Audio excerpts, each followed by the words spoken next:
सर्वांचे हात वर आणि टाळी वाजवली. राधे श्याम श्याम श्याम सीताराम राम राम सीताराम राम राम राधे श्याम श्याम श्याम राधे श्याम श्याम श्याम राम राम सीताराम राम राम राधे श्याम श्याम श्याम राधे श्याम श्याम श्याम सीताराम राम राम राधे श्याम श्याम श्याम सीताराम राम हरि बोल राधे श्याम श्याम श्याम सीताराम राम राम राधे श्याम श्याम श्याम सीताराम राम राम राधे श्याम श्याम श्याम सीताराम राम राम सीताराम राम राम राधे श्याम श्याम श्याम राधे श्याम श्याम श्याम सीताराम राम राम राधे श्याम श्याम श्याम सीताराम राम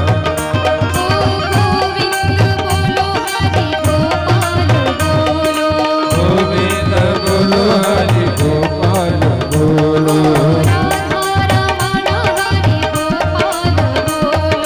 राधा रमण हरि गोपाल बोलो गोविंद बोलो हरि गोपाल बोलो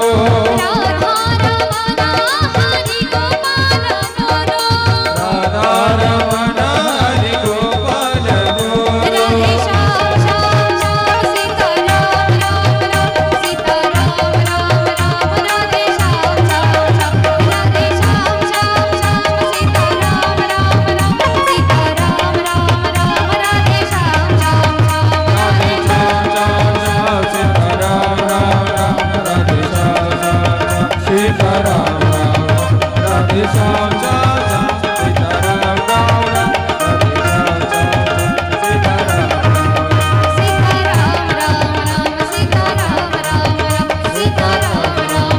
गोपाल कृष्ण भगवान की जय.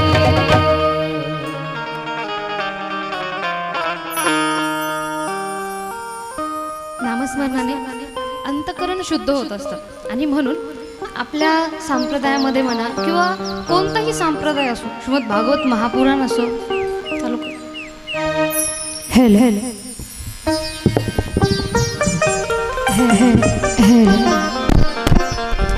श्रीमद भागवत महापुराण असो किंवा कीर्तन असो, कीर्तनाचे सुद्धा सर्वजण आपण सायंकाळून कीर्तन ऐकतोय.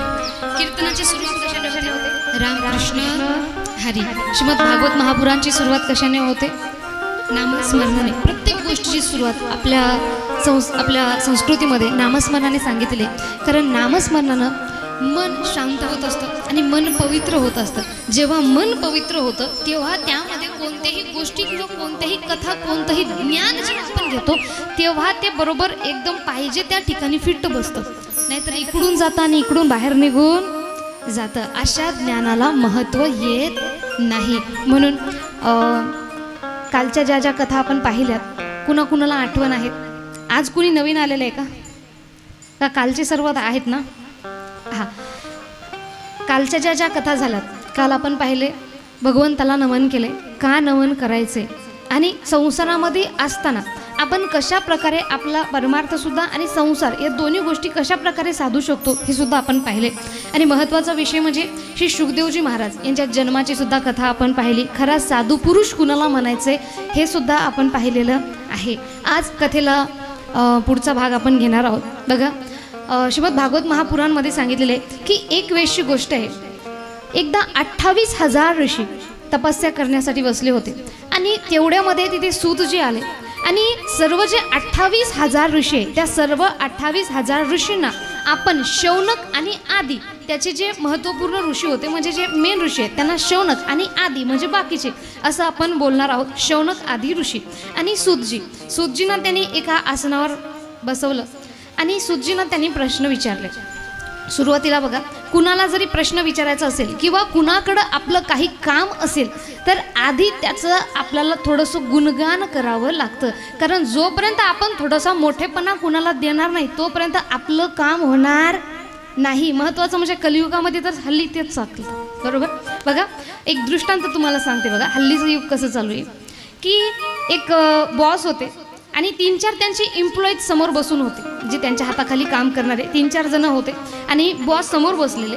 बॉसनी काय केले, एक दगड हातामध्ये घेतला आणि पाण्यामध्ये फेकून दिला आणि सर्व त्यांच्या एम्प्लॉईजला विचारलं की मला सांगा याच्यामधून तुम्ही काय शिकले. तर एकाने सांगितले की सर याच्यामधून मी हे शिकलोय की गुरुत्वाकर्षणामुळे दगड हा खाली पडला आणि म्हणून तो नदीमध्ये गेला. 2-3 जणांनी गुरुत्वाकर्षण हे उत्तर दिले. त्यापैकी 2 जण हुशार होते. त्या 2 जणांनी उत्तर दिले सर त्या दगडाने तुमचा हात सोडला म्हणून ते पडले. जर हात सोडला नसता तर ते पडत नव्हते. आता बघा त्या बॉसला थोडासा मोठेपणा वाटला, बाकीच्यांना नोकरीवरून काढून टाकलं आणि या दोघांना घेतलं. म्हणजे कोणतंही कार्य जर करायचं असेल आणि आपल्याला वाटतं की साधावं, पूर्णत्वाला जावं, तर समोरच्या व्यक्तीचा थोडा मोठेपणा आपल्याला करावा लागतो. आणि इथे सूतजींना सुद्धा त्यांनी नमन केलेलं आहे, कारण त्यांना त्यांच्याशी काम होतं, त्यांना कथा ऐकून घ्यायची होती आणि म्हणून त्यांनी म्हणतात अज्ञान द्वंद्व विध्वंस कोटी सूर्य समप्रभा सुथाख्या हि कथा सारम मम कैलं रसायनम. आम्हाला एक कथा सांगा. तुमच्याकडे खूप कथा आहे आणि एवढं तेज, कोट्यावधी सूर्याचं तेज असलेल्या कथा, भगवंताच्या लीला तुमच्याकडे आहेत, तुम्ही मला त्या सांगाव्या. आणि महत्त्वाचं म्हणजे आमच्या मनामध्ये भक्ती निर्माण झाली पाहिजे, अशा प्रकारची कथा सांगायची. कलियुग लागलेला आहे. कलियुगामध्ये मनुष्यानं काय करावं, कलियुगामध्ये मनुष्याचा स्वभाव हा थोडा आसुरी प्रवृत्तीचा झालेला आहे. इथं कुणाला ज्ञान आवडत नाही, इथं कुणाला भक्ती आवडत नाही, इथं समोरच्याला मदत करायला कुणीही तयार नाही. आणि तुम्ही बघू शकता हल्लीचं तेच युग चालू आहे. हल्लीच्या युगामध्ये काय होतं, एखादा व्यक्ती जर बाईकवरून पडला तर लोक त्याला उचलायचं सोडतात, पण आधी मोबाईल घेऊन व्हिडिओ काढतात. आज सगळेच आमचा विषय झाला.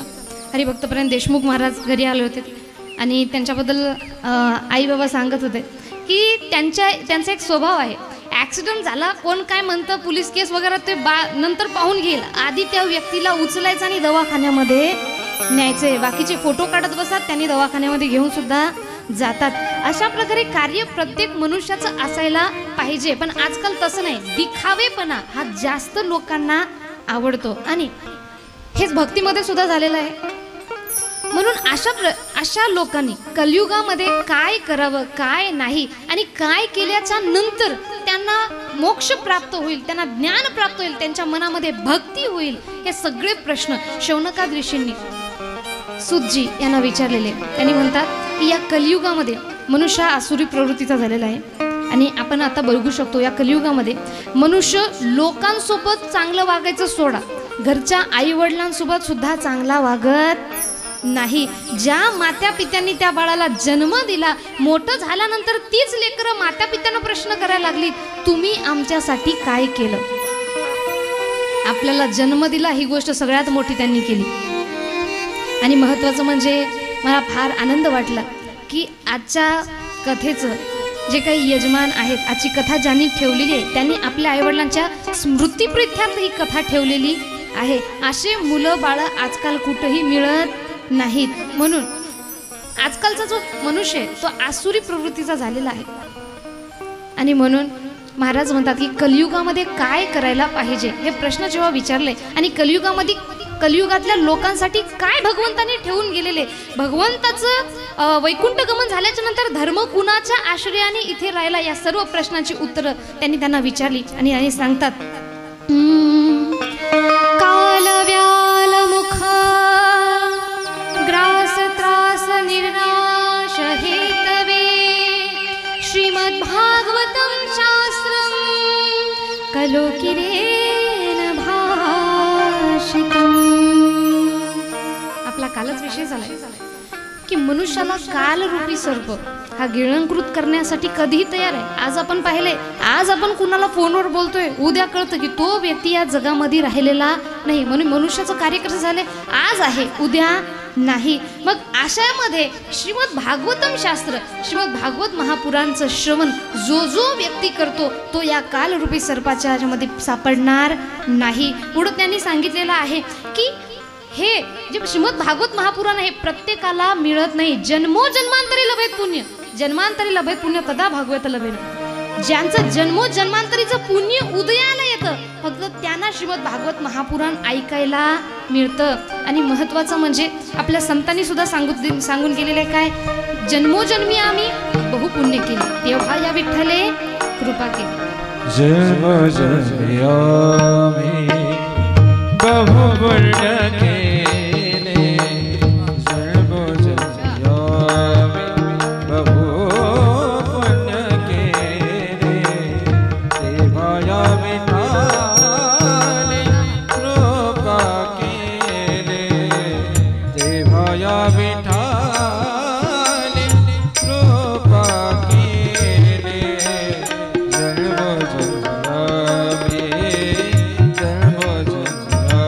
विठ्ठले कृपा केले.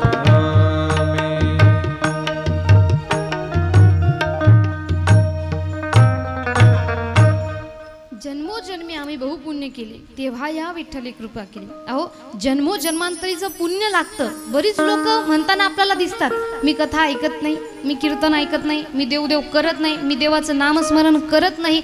असा प्रश्न आहे की ते करत नाही असा विषय नाही, त्याचं एवढं पुण्यच नाही की त्यानं भगवंताचं नाम घ्यावं, त्यानं कीर्तन करावं, त्यानं कीर्तन ऐकावं. म्हणून म्हणतात जन्मांतरी लभेत पुण्य. जन्मोजन्मांतरीचं पुण्य जेव्हा उदयाला येतं तेव्हा मनुष्याला श्रीमद भागवत महापुराण ऐकायला मिळतं. या श्रीमद भागवत महापुराणाचे महात्म्य काय, महती काय, तर त्यांनी सांगितले जेव्हा परीक्षित राजांना श्राप मिळाला होता आणि श्री शुकदेवजी मुनी महाराज तिथे त्यांना कथा सांगण्याकरता आले होते, तिथे देव सुद्धा आले आणि देव शुकजी महाराजांना म्हणतात की आम्ही परीक्षित राजाला अमृत देऊ आणि तुम्ही त्या अमृताच्या बदल्यावर आम्हाला कथा द्या, म्हणजे हे अमृत पिल्याच्या नंतर त्यांनी अमर होतील, त्यांना कुणीही मारू शकणार नाही आणि त्यांच्या बदल्यावर तुम्ही आम्हाला कथा द्या. यावर शुकदेवजी मुनी महाराज म्हणतात को सुधा को कथा लोके. अहो कुठं ही कथा, कुठं ते अमृत काच आणि रत्न या दोघांची जशी जोडी लागू शकत नाही अशा प्रकारे श्रीमद भागवत महापुराण तथा अमृत यांचं सुद्धा स्पर्धा होऊ शकत नाही. एवढे महत्त्वपूर्ण हे आहे. आणि महत्त्वाचा विषय म्हणजे जेव्हा परीक्षित राजा यांना मोक्ष मिळाला, कथा ऐकल्याच्या नंतर मोक्ष मिळाला, तेव्हा ब्रह्माजीने विचार केला एवढं या कथेमध्ये काय, वेद पुराण सर्व एका बाजूला त्यांनी तराजूमध्ये ठेवले आणि एकीकडे श्रीमद भागवत महापुराण ठेवले, पण तरी सुद्धा श्रीमद भागवत महापुराणचा पल्लडा हा भारी होता. एवढी महती, एवढं महात्म्य या श्रीमद भागवत महापुराणाचं आहे. का आहे तर म्हणतात जेव्हा उद्धवजी आणि श्रीकृष्ण यांचा संवाद चालू होता, भगवान श्रीकृष्ण आपला हा अवतार सोडून वैकुंठाला जाणार. उद्धवजींनी विचारलंय देवा कलियुग येणार आहे, कलियुगाच्या लोकांसाठी काहीतरी विचार केला असेल ना. बघा खरे संत कुणाला म्हणतात, भगवंत चालले पण भगवंताला जाता जाता त्यांनी स्वतःसाठी काही मागितलं नाही की तुम्ही मला हे द्या, तुम्ही मला ते द्या. त्यांनी म्हणतात कलियुगामधल्या लोकांसाठी तुम्ही काहीतरी देऊन जा. तेव्हा श्रीमद भागवत महापुराणमध्ये भगवंत म्हणतात तुमचं बरोबर आहे, मी माझी वाङ्मयीन मूर्ती शब्दरचना ही श्रीमद भागवत महापुराण याच्यामध्ये प्रकट करतोय. म्हणून तो म्हणतात ना ग्रंथ नव्हे हा श्री कृष्ण गीते वेदी मन पूर्ण अनन्य होता या शरणा खचित टळे जनावरण. श्रीमद भागवत महापुराण म्हणजे कोणताही ग्रंथ नाही. श्रीमद भागवत महापुराण म्हणजे भगवंताची साक्षात वाङ्मयीन मूर्ती आहे आणि म्हणून श्रीमद भागवत महापुराण याला अनन्य साधारण असं महत्त्व प्राप्त झालेलं आहे. तेव्हा शौनकादी ऋषीने विचारलंय की ठीक आहे ही कथा कुणी केली होती, सप्ताह पारायण कुणी केले, अशा वेगवेगळे प्रश्न जेव्हा त्यांनी विचारले तेव्हा सूतजी सांगतात ही कथा ब्रह्माजींकडून नारदजींनी आधीच ऐकली होती पण याचं सप्ताह पारायण सनकादिक ऋषीने त्यांना सांगितलं. आता शौनकादी ऋषी म्हणतात दोघही जण भगवंताचे परम भक्त आहेत पण दोघांची भेट कुठं झाली. त्यांनी सांगितले बद्रीनारायण क्षेत्री त्यांनी दोघांची भेट झाली. नारद महर्षी तिथे नाराज होऊन बसलेले होते. सनकादिक ऋषी येतात आणि त्यांच्याकडे पाहिले. त्यांच्याकडे पाहिल्यानंतर त्यांनी नाराज दिसले आणि खरे साधू संत सुद्धा कशाला म्हणतात, खरं वैष्णव कुणाला म्हणतात, वैष्णव जन तो तेने कहिए जे पीर पराई जाने रे. वैष्णव जन तो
वरपांगी रूपाने वैष्णव झाला म्हणजे त्याला खरा वैष्णव म्हणत नाहीत. वैष्णव जनतो त्याने काही पीर बराई जो दुसऱ्यांच्या व्यथा ओळखतो, दुसऱ्यांच्या मनामध्ये काय दुःख आहे हे ओळखतो आणि आपण जर सामर्थ्यवान असेल तर त्याच्या दुःखाची पूर्णता आपण नाश करू शकलो पाहिजे, अशा प्रकारे त्याच्या मनामध्ये भावना उत्पन्न होतात. याला खरा वैष्णव म्हणतात. नुसतं दिखावेपणाला फक्त बुक्का लावला किंवा भगवा वस्त्र धारण केला फक्त नाव घेतोय अशाला वैष्णव म्हणत नाही.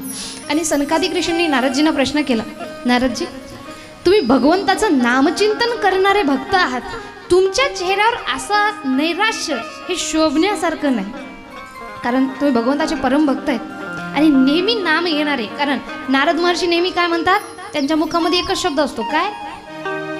आवाज मोठा. एकदाच म्हणून थांबतात का? हा, नारायण नारायण श्रीमन्नारायण नारायण नारायण श्रीमन्नारायण नारायण नारायण नारायण नारायण श्रीमन्नारायण नारायण नारायण श्रीमन्नारायण नारायण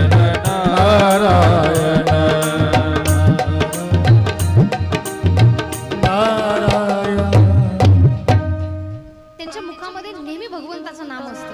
आणि असा व्यक्ती ज्याच्या मुखामध्ये भगवंताचं नाम आहे त्याच्या मुखावर ते जे आपोआप येतं आणि त्याच्या चेहऱ्याकडे पाहून त्याचं वय हे कोणीच सांगू शकत नाही. खरा वैष्णव नामस्मरणाची ताकद आहे. हे जे आपण बाकीच्या ट्रीटमेंट्स करतो ना, बोटॉक्स ट्रीटमेंट असो किंवा कोणतीही क्रीम असो, काही असो, या सर्वांचा रिझल्ट जोपर्यंत लावतोय तोपर्यंत आहे, पण भगवंताच्या नामाचा रिझल्ट या जन्मात आहे पण पुढच्याही जन्मामध्ये आपल्याला भेटतोय. म्हणून महाराज म्हणतात, बहुत सुकृताची जोडी म्हणून विठ्ठल आवडी. या जन्मात कमावलेला पैसा हा आपल्या सोबत फक्त या जन्मापुरता आहे, पुढच्या जन्मामध्ये हा पैसा आपला नाही. समजा आपला या जन्मामध्ये आपल्याकडं करोडो रुपये आहेत, आपला मृत्यू झाला, आपल्याला दुसरा जन्म मिळाला आणि आपल्याला आपला पहिला जन्म आठवला, तरी सुद्धा आपल्याला तो आपला पहिला पैसा मिळू शकतो का? अजिबात नाही. लोक म्हणतील कुणी आला उठलं की सुटलं, पुनर्जन्म आम्ही मानत नाही. म्हणून इथं कितीही जरी पैसा म्हटलं तरी ते आपल्या कामी येणार नाही, पण नामस्मरण हे याही जन्मात कामी येतं आणि पुढच्याही जन्मामध्ये आपल्याला कामी येतं. बहुत सुकृताची जोडी, कित्येक जन्मोजन्मांतरीच आपलं पुण्य आहे, तेव्हा आपल्याला भगवंताचं नाम आवडतं.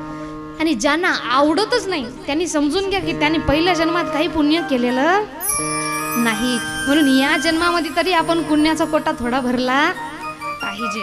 अशा प्रकारे नारदजींना त्यांनी विचारले की काय झालंय, तुमच्या मुखावर जे नैराश्य आहे याचं कारण काय? तेव्हा नारदजी सांगतात, अहो पृथ्वीची फार महती मी ऐकली आणि पृथ्वीची फार महती ऐकून मी पृथ्वीवर आलोय, पण इथं पाहिल्याच्या नंतर पूर्ण विपरीत दिसले. जे जे ऐकलं होतं चांगल्या प्रकारे तो कोणताही विषय मला आता इथं दिसलेला नाही. सगळं उलट वातावरण आहे. आई वडिलांना मुलं घरात ठेवत नाही, स्त्रिया व्यभिचार करतात, पुरुष सुद्धा व्यभिचार करतात, पवित्रता राहिली नाही, सत्य कुणी बोलत नाही, ज्ञान वैराग्य सुद्धा राहिलेलं नाही, कुणाच्या मनात भक्ती सुद्धा राहिलेली नाही. मग अशा प्रकारे मी जेव्हा फिरत फिरत फिरत फिरत वृंदावनला गेलोय तेव्हा मला तिथे एक स्त्री दिसली. ती स्त्री तिथे रडत बसली होती, तिच्या समोर 2 वृद्ध मुलं होते. आणि जेव्हा मी समोरून जात होतो तिच्याकडे गेलो तेव्हा तिने मला सांगितले, तिने मला प्रणाम केला आणि प्रणाम केल्याच्या नंतर तिने मला प्रश्न विचारला, हे देवर्षी नारद, मी भक्ती आहे, माझं नाव भक्ती, आणि हे जे 2 मुलं आहेत हे 2 माझी मुलं आहेत. तेव्हा नारदजींनी विचारले की हे उलट झालं, मुळात आई वडील वृद्ध आणि मुलं बाळ हे तरुण असायला पाहिजे, पण इथं उलट झाले, मुलं बाळ हे वृद्ध झालेत आणि भक्ती जी होती ती तरुण झाली होती. यावर नारदजी म्हणतात, कशा प्रकारे काय झाले, काय मला सांगा. तेव्हा त्यांनी सांगितले, माझं नाव भक्ती, उत्पन्ना द्रविडे, द्रविडमध्ये माझा जन्म झाला आणि कर्नाटकामध्ये मी वाढली, क्वचित महाराष्ट्र आहे, महाराष्ट्रामध्ये सुद्धा कुठं मला सन्मान मिळाला. कुठं मिळाला असेल? सध्या महाराष्ट्रामध्ये एक दैवत आहे, कोणते? हां, आता पंढरपूरला एवढं महत्त्व काय आलं याचा कधी विचार केलाय का आपण? बघा, पंढरपूरचे पांडुरंग म्हणजे कोण तर संत सांगतात, द्वारकेचा राजा उभा भीमा तीरी, नाम तुझे पांडुरंग धन्य ती पंढरी. अहो, द्वारकेचे राजे म्हणजे कोण? श्रीकृष्ण. ते कुठे? जेव्हा त्यांचा श्रीकृष्ण द्वापर युगामधला श्रीकृष्ण हा अवतार त्यांनी संपवला, तेव्हा त्यांनी अंतर्धान झाले आणि तोच अवतार त्यांनी कुठं आले? पंढरपुरामध्ये आले. म्हणून म्हणतात, द्वारकेचा राजा उभा भीमा तीरी. नाव काय? नाम तुझे पांडुरंग, नाम तुझे पांडुरंग धन्य ती पंढरी, धन्य ती पंढरी. द्वारकेचा राजा उभा भीमा तीरी, द्वारकेचे राजा उभा भीमा तीरी, नाम तुझे पांडुरंग धन्य ती पंढरी. म्हणून मला क्वचित महाराष्ट्रामध्ये सुद्धा मला सन्मान मिळाला. पण जेव्हा मी गुजरातमध्ये गेली तेव्हा मी पूर्ण वृद्ध झाली. असं म्हणतात की त्या काळामध्ये गुजरातमध्ये भक्ती नाही म्हटल्यापूर्वी एकदम मुळातच नाही अशा प्रकारे होती. आणि त्यावर त्यांनी सांगितले की वृंदावन पुन्हा प्राप्य नवीनेव सुरभिनी. जेव्हा मी वृंदावनामध्ये आली तेव्हा मला पुन्हा माझं कौमार्य अवस्था ही प्राप्त झाली. पण माझे जे 2 मुलं आहेत, ज्ञान आणि वैराग्य, यांना अजूनही तरुण अवस्था प्राप्त झालेली नाही आहे. तुम्ही साधू आहात, संत आहात, माझ्या दुःखाचं निवारण करा, माझी मदत करा, माझ्या मुलांना चांगलं करा. महर्षी नारद यांनी भक्तीला सांगितले की तू काही नाराज होऊ नको, तुझी मदत मी नक्की करणार. आणि कलियुगामध्ये वृंदावनमध्ये भक्ती खूप जास्त आहे, त्यामुळं तुला इथं तरुणता प्राप्त झालेली आहे. पण ज्ञान आणि वैराग्य हे हल्ली राहिलेलं नाही. आजकालचं ज्ञान सुद्धा कसं झालंय, थोडं ज्ञान घेतलं का त्याला वाटते माझ्यापेक्षा ज्ञानी इथं कुणीही नाही. मग आपल्यापेक्षा वरच्या लोकांना सुद्धा ज्ञान द्यायला त्यांनी सुरू करतात. कारण ज्ञान आला म्हणजे त्यासोबत अहंकार येणार म्हणजे येणार. म्हणून तर संत म्हणतात, देवा मला ज्ञान नको, मला फक्त एक दे. काय? भक्ती प्रेमाविना ज्ञान नको देवा, भक्ती प्रेमाविना ज्ञान नको देवा, भक्ती प्रेमाविना ज्ञान नको देवा, भक्ती प्रेमाविना ज्ञान नको देवा, भक्ती प्रेमाविना ज्ञान नको देवा, भक्ती प्रेमाविना ज्ञान नको देवा, भक्ती प्रेमाविना ज्ञान नको देवा, भक्ती प्रेमाविना ज्ञान नको देवा. अभिमान नित्य नवा तुझ्या माझे, अभिमान नित्य नवा तुझ्या माझे, प्रेम सुख दे, प्रेम सुख दे, प्रेम सुख दे, प्रेम सुख दे, प्रेम सुख दे, प्रेम सुख दे. अभिमान नित्य नवा तुझ्या माझे, अभिमान नित्य नवा तुझ्या माझे, क्या बात आहे, वा वा. प्रेम सुख देई, प्रेम सुख देई, प्रेम सुख देई, प्रेम सुख देई, प्रेम सुख देई, प्रेम सुख देई. संत म्हणतात, भक्ती प्रेमाविना ज्ञान नको देवा, अभिमान नित्य नवा तया माझी. बाकी सगळ्यांमध्ये थोडं ज्ञान झालं की अभिमान होतं. मग मला फक्त एका गोष्टीचं ज्ञान दे. काय? ते म्हणजे भक्ती, प्रेम. यापेक्षा दुसरं काहीही नको. म्हणून ज्ञान आणि वैराग्य तर हल्ली अजिबात राहिलेलं नाही. मी कालच सांगितले, वैराग्य म्हणजे फक्त बाहेरून कोणत्या गोष्टीचा त्याग करणं नाही. नाश्चित कर्मफल कार्य कर्म करोतीच संन्यासीच्या योगीच्या निराग निर्मा चक्री. नुसतं बाहेरून कोणत्या गोष्टीचा त्याग करणं याला वैराग्य म्हणत नाही. आपण संसारामध्ये राहून सुद्धा वैरागी होऊ शकतो. काल आपला हा विषय झालेला आहे. फक्त जे कार्य करत आहे ते कार्य आपण आपल्या धर्मानुसार आणि खरेपणानुसार करायला पाहिजे. त्यामध्ये कसल्याही प्रकारचं खोटं नको, त्यामध्ये कुणाचं वाईट होऊ नये. मनामध्ये नामचिंतन जे कार्य करतोय ते कार्य करायचे. यामध्ये आपल्याला संसारात राहून सुद्धा वैराग्य प्राप्त होऊ शकतं. म्हणून कलियुगामध्ये ज्ञान आणि वैराग्य राहिलेलं नाही. आणि म्हणून नारदजी म्हणतात त्यामुळं ज्ञान आणि वैराग्य हे तुझे दोन्ही पुत्र वृद्ध झालेले आहेत. आणि इथे भक्ती असल्यामुळं, कारण हल्लीच्या काळामध्ये ते म्हणतात ना, श्यामा आन बसो वृंदावन में, मेरी उम्र बीत गई गोकुल में. श्यामा आन बसो वृंदावन में, मेरी उम्र बीत गई गोकुल में.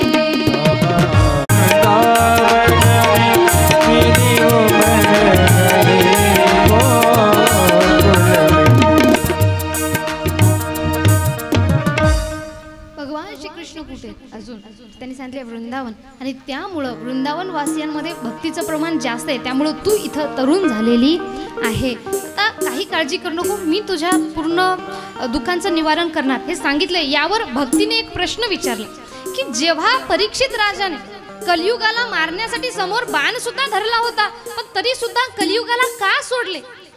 यावर नारदजी म्हणतात का? कारण त्यांनी सांगितले कलियुग म्हणतोय माझ्यामध्ये लाख अवगुण असू द्या, एक गुण चांगलाय. बाकीच्या युगांमध्ये फक्त विचाराने जरी पाप केले, म्हणजे समोर मी बसलोय तुमच्याबद्दल वाईट विचार जरी केला तरी सुद्धा याचं पाप मला भोगावं लागत होतं. आणि महत्वाचा विषय म्हणजे त्यासाठी खूप पुण्य करावं लागत होतं. पण हे कलियुग असे, कलियुग केवळ नाम आधार, फक्त नाम मात्राने इथं मनुष्य तरुण जाऊ शकतो. जे काही चुकीचे काम आपल्याच्याने झालेले आहे त्याचे जर आपण मनातून प्रायश्चित करत असेल, मनातून भगवंताला म्हणत असेल की हे मी चूक पुन्हा करणार नाही आणि भगवंताचं नामस्मरण जर करत असेल तर आपल्याला त्या पापापासून मुक्ती मिळू शकते. आता बघा, बरेच जण म्हणतात पाप झालं की गंगा नदीमध्ये जायचे, डुबकी मारायची, पाप धुवून जाईल. संत म्हणतात काय काशी करीसी गंगा भीतरी चांगा नाही जो. अजो मनातच चांगलं नाही त्याला पवित्र करण्याची ताकद हे कोणत्याच नदीमध्ये नाही आणि कुणामध्येही नाही. गंगा नदी पाप धुते, पण कोणते पाप? फर्स्ट जे काम आपल्याच्यानं चुकीनं झाले, दुसरा विषय म्हणजे आपण त्याची प्रायश्चित करत असेल, माफी मागत असेल, आणि तिसरा विषय जर भगवंताला वचन देत असेल की ही चूक माझ्याच्याने पुन्हा होणार नाही, आणि तेव्हा जर आपण गंगा नदीला शरण जाऊन स्नान करत असेल तेव्हाच आपल्या पापाचा नाश होऊ शकतो, तेव्हाच आपले पाप धुवून जाऊ शकतात. नाहीतर असं कुणी जाऊन पाप करायचं, गंगा नदीमध्ये उडी मारायची, कुणालाही पाप लागत नव्हतं. असं होणार नाही. श्रद्धा पाळा, अंधश्रद्धा पाळू नये. यावर श्रीमद भागवत महापुराणमध्ये जो श्लोक आलाय तो मी तुम्हाला सांगते. त्यांनी सांगितले की जे फळ कलियुगामध्ये कशानेही लाभत नाही ते फळ कलियुगामध्ये फक्त केशव कीर्तनामध्ये लाभते. यत फल नास्ति तपसा ना योगे ना समाधीना, ना योग साधना समाधी तपस्या कशानंही लाभत नाही. तत्फल लभेत सम्यक कलो. इथं कलियुगामध्ये तेच फळ आपल्याला केशव कीर्तनामध्ये मिळते. फक्त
ऑपरेटर दादासाठी सुद्धा जोरदार टाळ्या वाजवायच्या.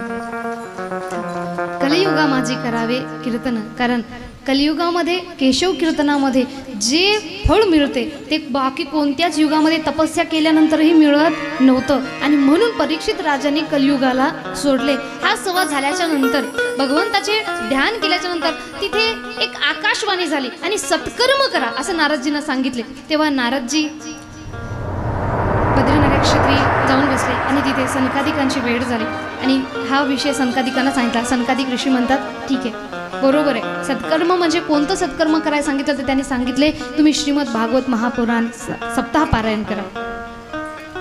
सप्ताह पारायण करायला सांगितल्यानंतर दोघं जण मिळून गेले. सनकादिक ऋषी आणि नारदजी यांनी कथा होणार हा विषय जेव्हा कळाला तेव्हा सर्व ऋषी मुनी जेवढे काही भक्तजन होते ते गंगा तटकी येऊन तिथशी सर्वजण श्रीमद भागवत महापुराण श्रवण करू लागले. तेव्हा त्यांनी सांगितले की श्रीमद भागवत महापुराण श्रवण करण्याच्या काही विधी आहेत, त्या विधीत सुद्धा सांगितले. पहिला विषय म्हणजे जेव्हा आपण श्रीमद भागवत महापुराण श्रवण करतोय त्या वेळेला आपण ब्रह्मचर्यत्व पालन केलं पाहिजे. पती पत्नी असतील त्यांनी सुद्धा ब्रह्मचर्याचं पालन करायचे, प्रत्येकाने ब्रह्मचर्याचं पालन करायचे. दुसरं म्हणजे जास्त तामसी वृत्तीचं अन्न करायचं नाही, जास्त भोजनही करायचं नाही. होईल तर उपवास करा, ना होत असेल तर उपवास न केलेला बरा. कारण श्रीमद भागवत महापुराणमध्ये सांगितलेलं आहे की भोजन तू वरम म्हणणे कथा श्रवण कारकम नोपवासावरम प्रोक्ता कथा विघ्न करो यदी. जर आपला उपवास कथेमध्ये विघ्न आणत असेल, कथा ऐकण्यामध्ये विघ्न आणत असेल तर त्यापेक्षा उपवास न केलेला बरा. आणि संत ज्ञानेश्वर महाराजांनी सुद्धा आपल्याला इथे सांगितले तुम्ही वृत्ती नियमून न करावे, शरीराती न पिडावे, दुरीकेही न भजावे तीर्थाशी. होत नसेल तर शरीराला त्रास देऊ नका, जास्त उपवास करत बसू नका. होईल तेवढं नामस्मरण जास्तीत जास्त मनुष्यानं करायला पाहिजे. श्रीमद भागवत महापुराण सुद्धा सांगते आणि संतांनी सुद्धा सांगितलेलं आहे. या बऱ्याचशा अशा काही विधी त्यांनी सांगितलेल्या आहेत. आणि श्रीमद भागवत महापुराण करायला सुरुवात केली. पण महत्त्वाचं म्हणजे जेव्हा श्रीमद भागवत महापुराण सांगायला सुरुवात केली एवढ्यामध्ये तिथे एक चमत्कार घडला. तिथे भक्ती, ज्ञान आणि वैराग्य तिघही जण आले आणि तिघही जण आनंदाने मिळून श्री कृष्ण गोविंद हरे मुरारे नाचू लागले भक्तीमध्ये. हे नाथ नारायण वासुदेव प्रीतुमात स्वामी सखा हमारे, प्रीतुमात स्वामी सखा हमारे. हे नाथ नारायण वासुदेव. म्हणून हे भजन आपल्याला सुद्धा करायचे. सुंदर सुंदर टाळ्या वाजवायच्या आणि सर्वांनी घ्यायचे श्री कृष्ण गोविंद हरे मुरारी, हे नाथ नारायण वासुदेव. कृष्ण गोविंद हरे मुरारी, हे नाथ नारायण वासुदेव. श्री कृष्ण गोविंद हरे मुरारी, हे नाथ नारायण वासुदेव. कृष्ण गोविंद हरे मुरारी, हे नाथ नारायण वासुदेव.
कृष्ण गोविंद हरे मुरारी हे नाथ नारायण वासुदेव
महापुराण की बोला ना राधे राधे राधे राधे राधेशा अशा प्रकारे भक्ती तिथे नृत्य करत आलं. श्रीकृष्ण गोविंद हरे मुरारी हे नाथ नारायण वासुदेव. आणि भगवंताने भक्तीला स्थान दिलं. कुठं राहायचंय तर त्यांनी सांगितलं या कलियुगामध्ये तू कुठं राह, माझ्या भक्ताच्या हृदयामध्ये राह. आणि तेव्हापासून भक्ती ज्ञान वैराग्य हे तिघ जण भक्ताच्या हृदयामध्ये तिथे वास करू लागले. अशा प्रकारे ही एक कथा येते श्रीमद भागवत महात्म्याची. पुढं अजून एक कथा त्यांनी सांगितलेली आहे की अजून एक वेळेस कथा केली होती. कुणी केली होती तर गोकर्णोपाख्यान म्हणून. तुंगभद्रा नदी, त्या नदीच्या किनारी एक गाव होतं. त्या गावामध्ये एक ब्राह्मण राहत होता. आत्मदेव त्याचं नाव होतं. आत्मदेव नावाचा ब्राह्मण, खूप सुंदर स्वभाव, ब्राह्मणाच्या लागतात त्या सर्व कर्माचं पालन करणारा.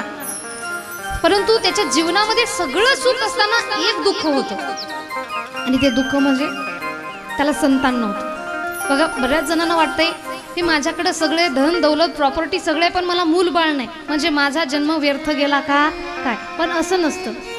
आपण आपल्या चांगल्या कर्मानं हा सुद्धा जन्म आपला चांगला मोक्षाला लावू शकतो. फक्त आपल्याला म्हणतात ना की आपल्याला मोक्ष प्राप्तीसाठी संतानच असावी असं काहीही नसतं. आणि ज्यांना मूलबाळ होतच नसेल मला वाटतं त्यांनी एक कार्य करावं. मी माझं वैयक्तिक मत मांडते बरं का. एक तर एखादं बाळ अडॉप्ट करायचे, त्या मुलाला आईवडिलांचं प्रेम भेटेल आणि आपल्याला संतान सुख भेटेल. हे सगळ्यात बेस्ट राहतं. काही जण एक नाही झालं, एका पत्नीपासून मूलबाळ झालंय म्हणून दुसरी पत्नी, दुसरी नाही झाली म्हणून तिसरी. त्यापेक्षा या कलियुगामध्ये मला हे बेस्ट वाटलं.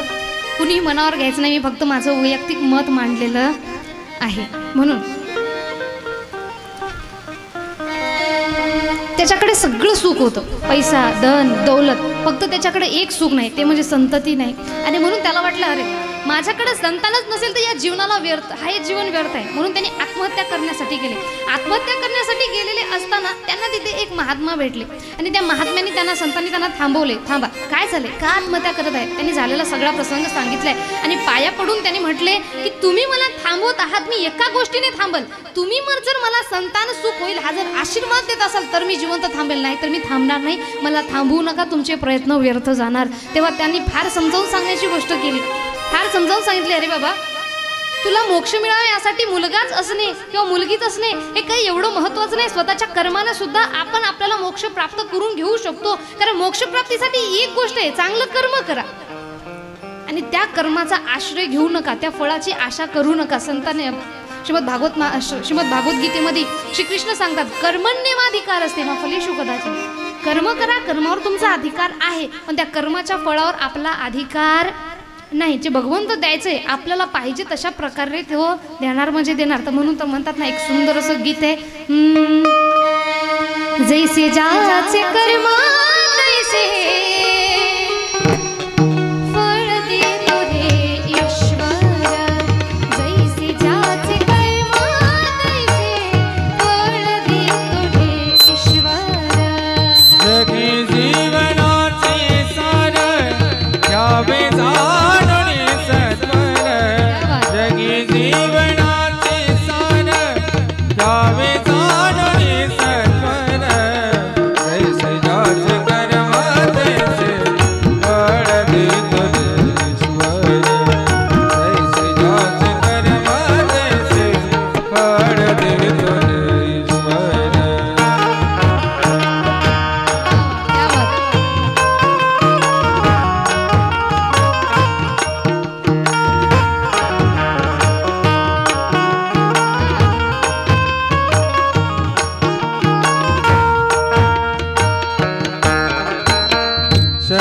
सुखासाठी आपल्या कोणी होतो नीती भ्रष्ट कोणी त्यागी जीवन आपले दुःख जगी करण्यात सोळ सोळ माया सारी सोळ सोळ माया सारी आहे जग नश्वर जैसे जाचे कर्म तैसे फळ देतो ईश्वर जैसे जाचे कर्म तैसे फळ देतो ईश्वर. क्या बात आहे, जोरदार टाळ्या. जगी जीवनाचे सार. तुमच्या इकडे टाळ्या वाजवण्याची पद्धत नाही का की काही चांगलंच वाटणं गेलंय? हा, जेव्हा आपल्याला कुठं काही चांगलं वाटतंय ना तेव्हा आनंद उत्साहामध्ये सर्वांनी त्यांच्यासाठी टाळ्या वाजवत राहावं. प्रत्येक वेळी मीच सांगणं हे बेटर नसतं. म्हणून जगी जीवनाचे सार यावे जाणून सत्वर जैसे ज्याचे कर्म तैसे फळ देतो रे ईश्वर. जे कर्म केलं तेच आपल्याला मिळणार आहे. त्याच्यावरून आपल्याला मोक्ष मिळतो का नाही मिळत हे ठरतं. सर्व समजावून सांगितले आणि तो ब्राह्मण म्हणू लागला तुम्ही म्हटलेलं मला सगळं पटलं, एकदम बरोबर बोले, पण मला संतान पाहिजे. काय करावं काय करावं. त्यांनी एक फळ दिले आणि ते फळ देऊन सांगितले की हे घे, हे फळ तुझ्या पत्नीला दे आणि मी माझं सर्व तप सामर्थ्य त्या फळामध्ये टाकलेलं आहे. हे खाल्ल्यानंतर तुझ्या पत्नीला मुलगा संतान सुख मिळेल, प्राप्त होईल. पण पुन्हा एकदा गोष्ट लक्षात घे, भगवंतानी जे काही दिले ते व्यवस्थित ज्याला जे पाहिजे तेच दिलेलं आहे. म्हणून तर सांगतात ठेविले अनंती तैसेची राहावे चित्ते सुद्यावे समाधान. मनामध्ये समाधान ठेव.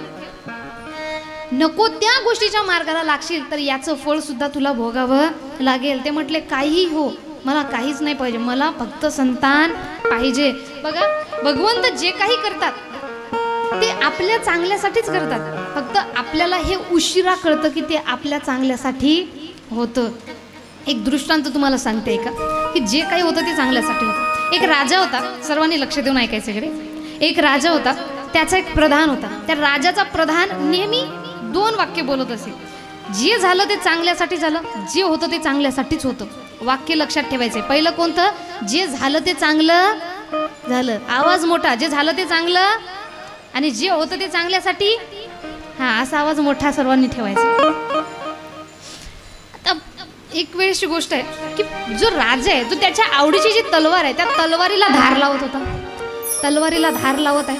तलवारीला धार लावता लावता त्याचा अंगठा कापला. अंगठा कापला. त्याला फार वाईट वाटलं, रक्त निघू लागलं, त्याला दुःख होऊ लागलं, रडू लागला, डोळ्यातून अश्रू येतात. आणि तसाच अंगठा घेऊन ते प्रधानजीकडे गेलं आणि प्रधानजीनं जसा अंगठा पाहिला प्रधानजीनं त्याचे 2 वाक्य बोलले. कोणतं? हा, जे होतं ते चांगल्यासाठी होतं. दुसरं म्हणजे जे झालं ते चांगलं झालं. आता त्या राजाला राग आला. त्या राजाला वाटलं मी राजे, हा साधारण प्रधान आहे आणि हा मला म्हणतो माझा अंगठा कापलं तर जे झालं ते चांगलं झालं, म्हणजे माझा अंगठा कापला हे चांगलं झालं. सर्व सैनिकाला बोलवलं आणि आधी याला कारागृहात टाकलं. त्याला कारागृहामध्ये टाकलं. काही दिवसानंतर त्याची जखम थोडी कमी झाली. राजा शिकारीला निघाला. शिकारीला निघाल्यानंतर जंगलामधल्या काही लोकांनी त्याला पकडलं. राजाला पकडलं का? कारण त्या जंगलातील लोकांना नरबली पाहिजे होता. नरबली कळता ना, जे आपण मुख्य प्राण्यांच्या बल्या देतो ना, व्यर्थ आहे देणे. मुळात त्यात काही तथ्य नाही. ते खाणंही व्यर्थ आहे, त्यांची बली देणंही व्यर्थ आहे. कोणताच देव कोणत्याही प्राण्याची बली मागत नाही. सगळं त्या भगवंताचं आहे. त्याला आपल्याला मागायची गरज पडत नाही. हे आपल्या जिभीची चव आहे, जे आपण भगवंताचं नाव देऊन सगळं खातोय. म्हणून कुणाला जर व्यसन असेल नॉनव्हेज खाण्याचं तर कृपया करून माळकरी व्हा आणि ते सगळं सोडा. कारण ते ना इथं चांगलं आहे ना वर गेल्यानंतर चांगलं आहे. कारण जे केलं ते आपल्याला फेडावं लागेल. बघा एक छोटासा दृष्टांत, हा थोडासा बाजूला ठेवूया. या दृष्टांतामधला एक दृष्टांत आहे. त्यांना नरबली पाहिजे होता, आपण मुक्या प्राण्याची बली देतो. एक वेळची गोष्ट आहे, एक बकरं होतं. तसं आमच्या इकडं कुणी कापत नाही म्हणून बकरी कापतात का बकरं मला हे पण माहीत नाही. आता तुम्ही समजून घ्या काय कापतात ते, मी फक्त बकरं सांगते नाही का. हां, एक बकरं होतं. त्याला जो व्यक्ती कापत होता तो बकरं ते मोठ्यानं हसू लागला आणि यावर त्या कापणाऱ्याने त्या बकऱ्याला प्रश्न केला, अरे तू मूर्ख आहे का? मी तुला कापतोय, तुला दुखत नाही का? ते म्हटले दुखतंय ना. तू हसत काय? बकरं म्हणाला, तुझ्यात एवढी माणुसकी आहे का मला दुखल्यानंतर, मी रडल्यानंतर तू मला सोडशील का? तू मला सोडणार नाही. बरं ठीक आहे, मी तुला सोडणार नाही, पण तरी सुद्धा हसण्याचं तर कारण सांग. यावर ते बकरा म्हणू लागला, अरे मी तुझ्यावर हसतोय. ते म्हटले, माझ्यावर हसण्यासारखं काय? त्याने सांगितले, अरे मी जे भगवंतानं मला खायला दिले, आयुष्यभर मी फक्त ते वेली पाचोळा पाला पाचोळाच खाल्लेला, हिरवं गवत, दुसरं काहीही नाही. चुकून माझ्या मुखामध्ये एखादा किडा कटूक गेला असेल तर त्याचं मला एवढं भयानक फळ भोगावं लागत असेल. तू तर माझ्यासारख्या जिवंत प्राण्याला मारून खाताय, तुझी काय गत होईल हे विचार करून मला हसू येतं. सांगितलं. म्हणून ते खाणंही चुकीचं आहे आणि ते खाणाऱ्यांना साथ देणं सुद्धा चुकीचं आहे. कारण गुन्हा करणारा जेवढा चुकीचा असतो, गुन्हेगारामध्ये साथ देणारा सुद्धा तेवढा चुकीचा असतो. म्हणून सर्वांनी माळकरी असायला पाहिजे. निदान कुणाच्या आपल्या जीवनामध्ये कुणाचं रक्त नसावं, कुणाचा श्राप नसावा, कुणाचं दुःख नसावं, एवढं सात्विक जीवन माणसानं करायला पाहिजे. अशा प्रकारे जसं आपण प्राण्यांची बली देतो, त्या जंगलातील त्या लोकांना नरबली हवा होता. त्यांनी राजाला पकडलं, राजाला पकडून बांधलं आणि एकाने तलवार उचलली. राजा म्हणाला, अरे मी राजे, मला सोडा. ते म्हटले, आमच्या पुढं काय राजा नाही, आम्हीच राजा, आम्हीच प्रजा, आमचं जे काय आम्ही आहे, आम्हाला कुणाशी काही घेणं देणं नाही. आणि यावर त्यांनी तलवार उचलली. जशी तलवार उचलली, मारायचं म्हटलं, त्याला दिसलं याला अंगठा नाही. एक हुशार होता, थोडं शास्त्र पारंगत होता, आणि तो म्हटला, हे व्यंग बली देवाला चालत नाही, याला सोडून द्या, कारण याला अंगठा नाही. राजाला सोडलं. राजानं रस्त्यानं येताना विचार केला की आपण प्रधानला कारागृहामध्ये टाकलं, कारण त्यात तो म्हटला होता जे होतं ते चांगल्यासाठी होतं, पण प्रधानाचं चुकलं नाही. आज जर अंगठा असता तर मान गेली असती. म्हणून पळत पळत गेला आणि प्रधानाला सोडून आणले. आणि प्रधानला म्हणा लागला, प्रधानजी मला माफ करा, कारण आज जर माझा अंगठा असता तर माझी मान गेली असती, माझा जीव गेला असता. तुम्ही बरोबर सांगता, जे होतं ते चांगल्यासाठी होतं, पण मला माफ करा गडी, मी तुम्हाला कारागृहामध्ये टाकले. यावर प्रधान पुन्हा त्याचे 2 वाक्य बोलले. कोणता पहिला? हा, दुसरं म्हणजे जे झालं ते चांगलं झालं. त्याने त्याचे 2 वाक्य बोलले. आणि राजा म्हणू लागला, तू थोडा दिमागानं पैदल आहे का पागल आहे, स्क्रू ढिलाय का? अरे माझा अंगठा कापला इथपर्यंत काय चांगलं झालं हे मला कळालं, पण तुला कारागृहात टाकलं यात काय चांगलं झालं? राजा प्रधान म्हणाला, अहो राजन, आपण दोघं प्रिय मित्र, जर आपली भांडण झाली नसती, तुम्ही जर मला कारागृहात टाकलं नसतं तर शिकारीला कोण गेले असते? आपण दोघं. तुमचा अंगठा कापलेला होता म्हणून तू मला सोडला असतं, पण माझा सुरक्षित आहे, मला कापला असतं ना.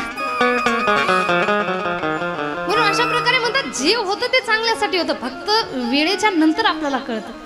म्हणून कधीही कोणती वाईट गोष्ट घडली, थोडं शांतता राहा.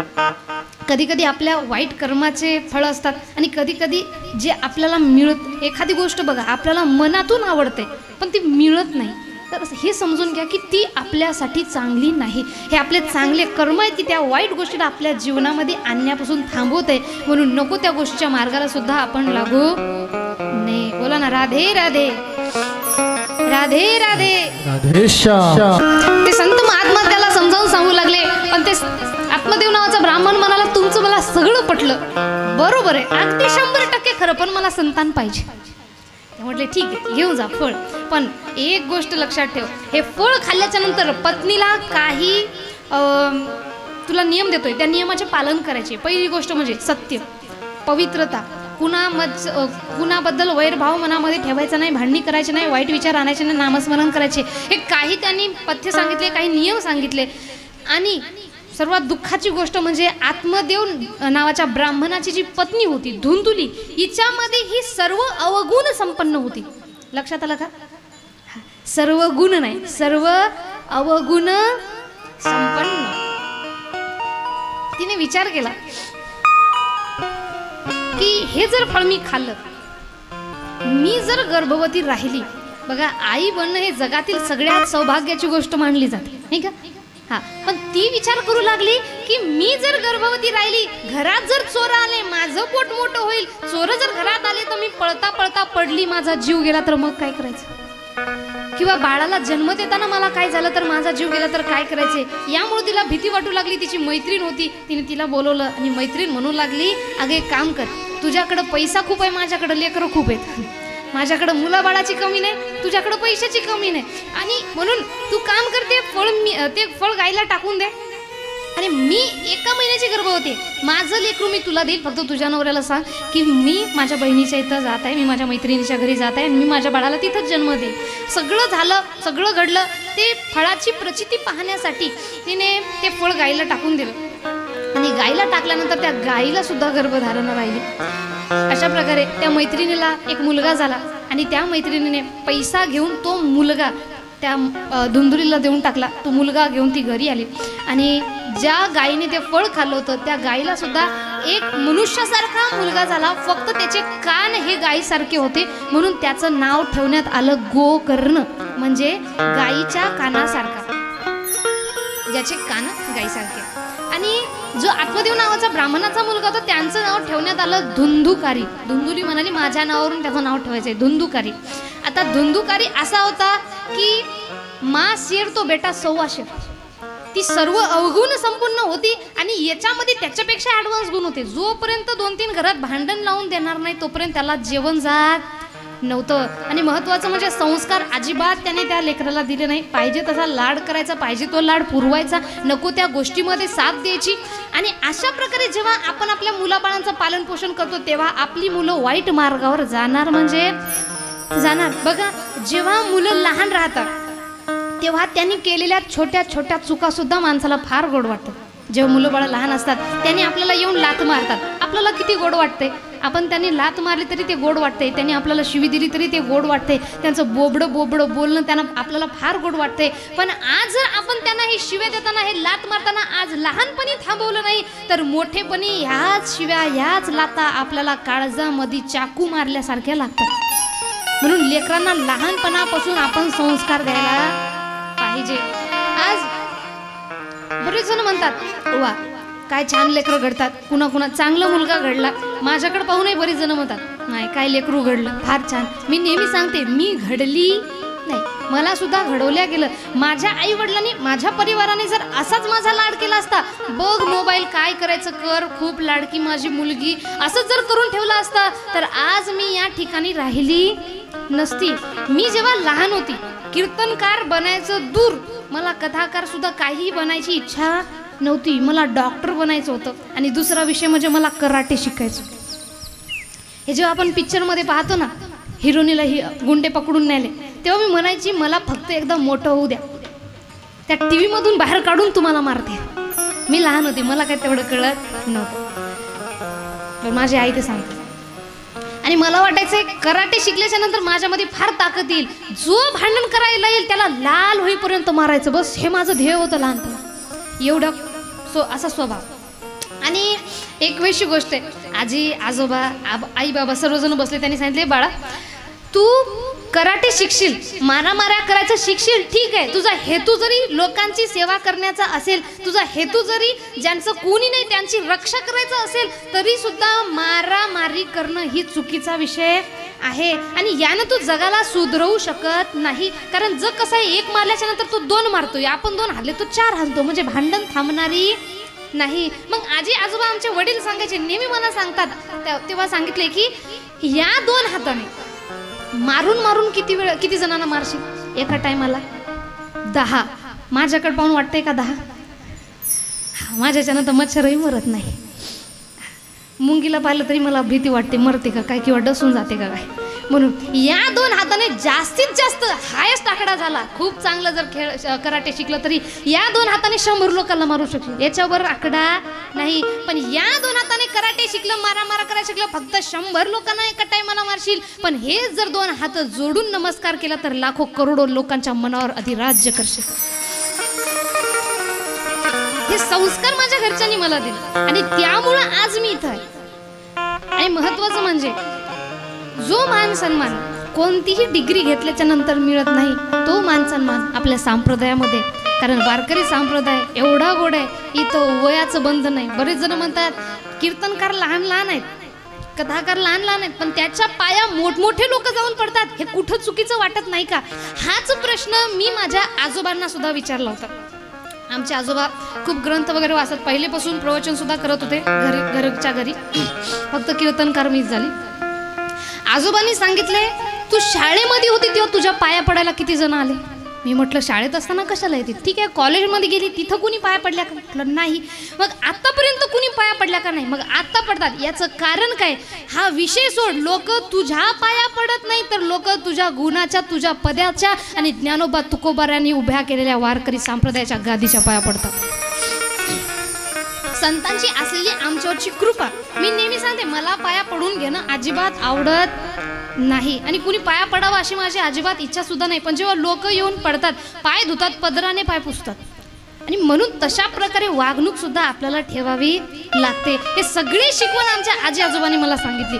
जेव्हा मी कॉलेजला होती, माझ्या मैत्रिणी सगळेजण एकदम फॅशनेबल आणि मी जेव्हा कीर्तनकार झाली, पूर्ण वेश माझा पलटून गेला. त्यांनी सांगितलं, हे करू नको, ते करू नको, ते करू नको, ते करू नको. मी म्हटलं, मी व्यक्ती आहे का बांधून ठेवण्यासाठी? असं का की कीर्तनकार झाला, कथाकार झाला म्हणजे हे करू नको, ते करू नको, हे ड्रेस घालू नको, ते ड्रेस घालू नको, हे खाऊ नको, ते खाऊ नको, एवढ्या वेळ झोपू नको, ते करू नको, अभ्यासच कर, अभ्यास कर. मी म्हटलं, असं का? आजोबा सांगतात, बाळा, आमच्यासारख्याने चुकलं तर हे फक्त आमची चूक होते, पण तुम्ही वारकरी संप्रदायाचा वारसा चालवत आहेत. वारकरी संप्रदायातला एक कीर्तनकार चुकला म्हणजे अख्ख्या कीर्तनकाराला याची सगळं फळ भोगावं लागतं. आणि म्हणून आपली चूक, आपण सामान्य माणूस असताना कितीही चुकलं तरी चालेल, पण जेव्हा आपण एखाद्या संप्रदायाचा वारसा चालवतोय, जेव्हा समाजामध्ये एक वेगळं वळण आपल्याला मिळतंय, जेव्हा समाजामध्ये एक वेगळं नाव प्रतिष्ठा आपल्याला मिळते, तेव्हा समाजाला पाहिजे तशा प्रकारे आपण वागणं अनिवार्य आहे. आणि हे संस्कार माझ्या आई वडिलांनी मला दिले, माझ्या परिवाराने मला दिले, तेव्हा आज मी या ठिकाणी आहे. त्याने जर माझा लाड करून मला असंच केलं असं, ठीक आहे बघ मोबाईल, काय करायचं कर, संस्कार नाही, काही नाही.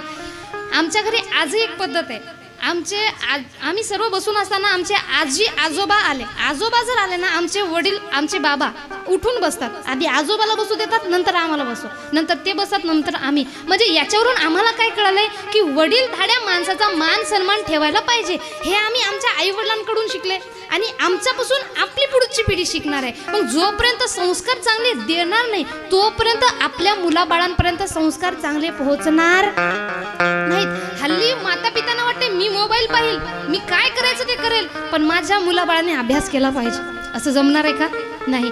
आपल्या मुलाबाळांचे प्रथम आदर्श त्यांचे आई वडील असतात, म्हणून त्यांनी आधी चांगलं बघायचे, नंतर आपल्या मुलांकडून चांगल्या अपेक्षा ठेवायला पाहिजेत. आपण जर वाईट मार्गावर जात असेल तर मुलांना चांगल्या मार्गावर जा हा सांगण्याचा अधिकार सुद्धा आपल्याला येणार नाही. आणि अशा प्रकारे चांगले संस्कार दिले नाही तर आपली मुलंबाळं चांगली सुद्धा घडणार नाही. आणि धुंदुकारी असाच फक्त लाडाने मोठा होऊ लागला. हल्ली आपण पाहतो ना, हम दो हमारे दोचा जमाना आहे. आणि त्यामुळं माझा लाडका मुलगा, माझी लाडकी मुलगी, तू टी व्ही पाहतो का? टी व्ही पाय. आजकाल मोबाईल पाहिल्याशिवाय जेवण सुद्धा आपली मुलं बाळं करत नाही. म्हणजे त्यांना जेवण सुद्धा सात्विक नाही. मग पुढं चालून मोठं झाल्याच्या नंतर वाईट मार्गाला गेले की आपल्याला ते चुकीचे वाटतात. या चूक त्यांची अजिबात नाही. या चूक आपल्या संस्काराची आहे. आपण त्यांना चांगले संस्कार देत नाही, म्हणून त्यांनी वाईट मार्गावर जातात. अशा प्रकारे धुंदुकारी वाईट संस्कारांनी वाढू लागला, वाईट मार्गावर गेला. तेव्हा आत्मदेव ब्राह्मणाला आठवू लागलं की महात्म्याने सांगितलं होतं, ठेविले अनंती आहे त्याच्यामध्ये समाधान मान, नको त्या गोष्टीच्या मार्गाला लागशील तर तुझं समाधान तुला मिळणार नाही. म्हणून तिथे गोकर्ण आला आणि गोकर्णाने सांगितले, बाबा तुम्ही काळजी करू नका, अजिबात कशाची काळजी करू नका. तुम्ही आता संसाराचा मोहमाया सोडा. तुम्ही भगवंताच्या प्राप्तीसाठी, भगवत प्राप्तीसाठी तुम्ही साधना करा, ध्यान करा आणि भगवंताचं चिंतन करा. यामुळे तुमच्या जीवनाची सार्थकता होईल, यामुळे तुमच्या जीवनाला मोक्ष मिळू शकतो, दुसरं कशानेही नाही. बोला ना, राधे राधे राधे राधे राधे राधे. गोकर्णासारखा मुलगा मिळाला फार भाग्य लागते महाराज. ते म्हणतात ना की मुलगा कसा असावा, मुलांनी कशा प्रकारे जीवन जगायला पाहिजे. हे जियो तो ऐसे जियो कि जियो तो ऐसे जियो कि अपने बाप को भी लगे कि हाँ मैंने एक शेर को पाला है.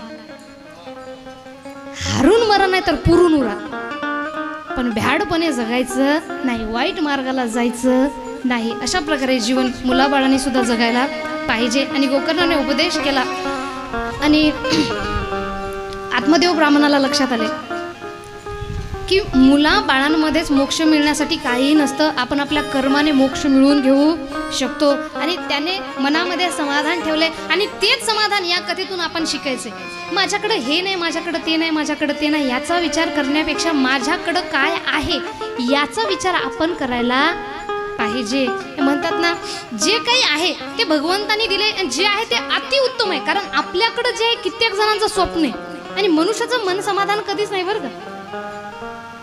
जे मी माझ्या जागेवर आहे तर मला वाटते माझ्या वरच्यांचा मी विचार करते, वाह त्यांच्या कथा किती सुंदर. ते त्यांच्या वरच्यांचा विचार करतात, ते त्यांच्या वरच्यांचा विचार करतात. एखादा व्यक्ती 10,000 रुपये महिना कमावतोय, त्याला 10 ने त्याचं मन समाधान नाही. त्याला वाटते माझा मित्र तर 20 कमावतोय. जो 20 कमावतो तो त्याला वाटते माझा पुढचा मित्र तर 40 कमावतोय. जो 40 कमावतोय त्याला वाटते माझा मित्र तर 1 लाख कमावतोय. म्हणजे मन समाधान नाही. याचा अर्थ हे नाही की तुम्ही कमावण्यासाठी किंवा कार्य करू नका. बघा, तुम्ही 1 लाख रुपये महिना पडला पाहिजे याच्यासाठी ट्राय करा, पण त्याआधी आहे त्या 10,000चा आनंद सुद्धा आपल्याला परिवारासोबत मिळून घेता आला पाहिजे ना. आपलं कसं झालंय, माझ्याकडे हे नाही, माझ्याकडे ते नाही, माझ्याकडे ते नाही, या चिडचिडपणामध्ये काय आहे याचा सुद्धा आनंद आपल्याकडे राहत नाहीये. म्हणून त्या भगवंताला सांगायचंय, देवा जे आहे ते तुझ्यामुळं आहे. मुझे तूने दाता बहुत कुछ दिया है, तेरा शुक्रिया है, तेरा शुक्रिया है, तेरा शुक्रिया है, तेरा शुक्रिया. मुझे तूने दाता बहुत कुछ दिया है, मुझे तूने दाता बहुत कुछ दिया है, तेरा शुक्रिया है, तेरा शुक्रिया है, तेरा शुक्रिया है, तेरा शुक्रिया है.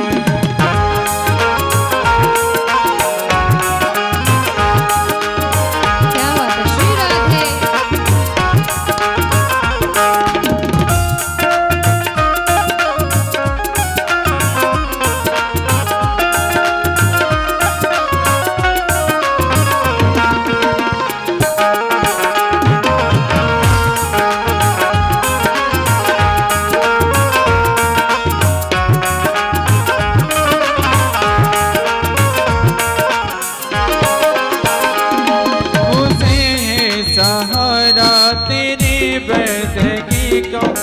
जिस पर गुजारा मेरी जिंदगी का, मुझे है सहारा तेरी बंदगी का, जिस पर गुजारा तेरी जिंदगी का. मिला मुझको जो कुछ भी तुमसे मिला है, मिला मुझको जो कुछ वो तुमसे मिला है, मुझे तुमने दाता बहुत कुछ दिया है, तेरा शुक्रिया है, तेरा शुक्रिया है, तेरा शुक्रिया है, तेरा शुक्रिया है, तेरा शुक्रिया है, तेरा शुक्रिया है.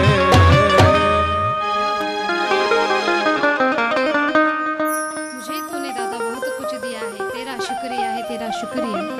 जे दिलंय कित्येक जणांचं स्वप्न असू शकते, म्हणून आहे त्या भगवंताने दिलेलं आहे. आणि ज्यांना जास्त दिले त्यांनी सुद्धा अहंकार करायचं नाही, आणि ज्यांना कमी दिले त्यांनी दुःख सुद्धा करत बसायचं नाही. सगळं त्या भगवंतावर सोडून द्या, सगळं काही ठीक होईल. फक्त एक गोष्ट लक्षात ठेवा, सगळं काही भगवंतावर सोडण्याचा अधिकार त्यांनाच आहे जे प्रामाणिकपणाने आपले कर्म करतात. आपण वाईट कर्म करत असेल आणि सगळं देवावर सोडतो माझं चांगलं होईल असं होणार नाही. म्हणून भगवंताला नेहमी एकच सांगायचंय, काय हे सगळं जे मला दिलेलं देवा हे तुझे चांगले, फार छान. ये चमक ये दमक फुलवना महक सब कुछ सरकार तुम्हीं से है.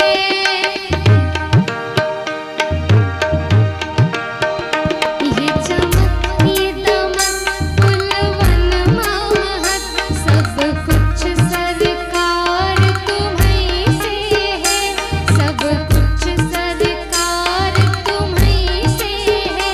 इतना के पवन चूमे सैया के चरण, बगियन में बहार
लावून ऐकायला असं सगळं जे काय आहे ते भगवंताचं। मेरा आपकी कृपा से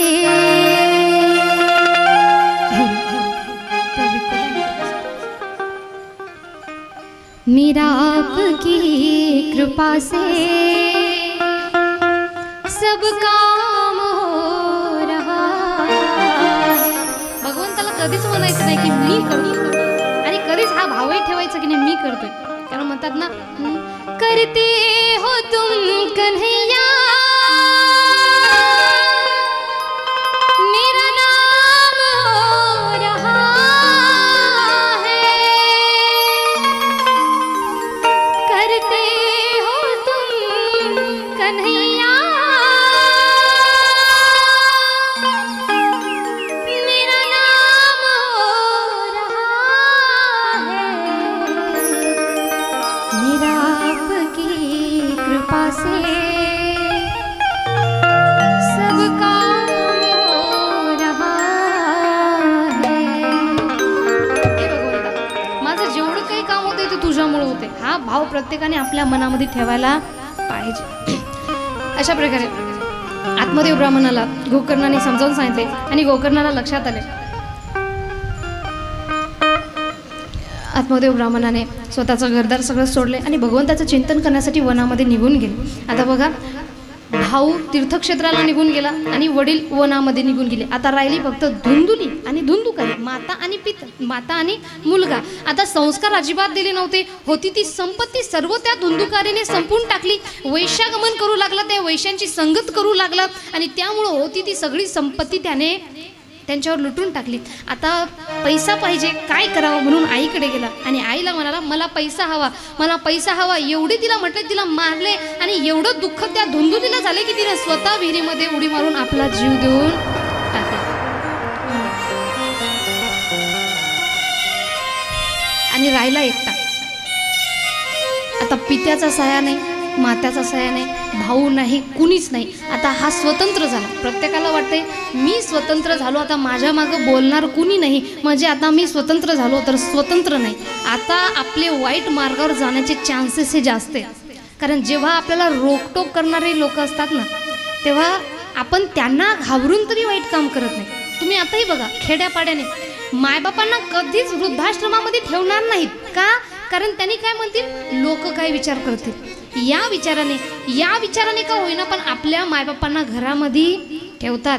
शहरामधलं वातावरण कसं आहे, हम भाड में जाए कोई कहाँ पे भी जाए, लोक कुठे जाए आम्हाला काही घेणं देणं नाही, गोली मारो दुनिया को खुश रहो ना यार, हे संसार हे शहरामध्ये चालते आणि खेड्या भागामध्ये मात्या पित्यांना चांगलं धरून राहिलेलं जातात।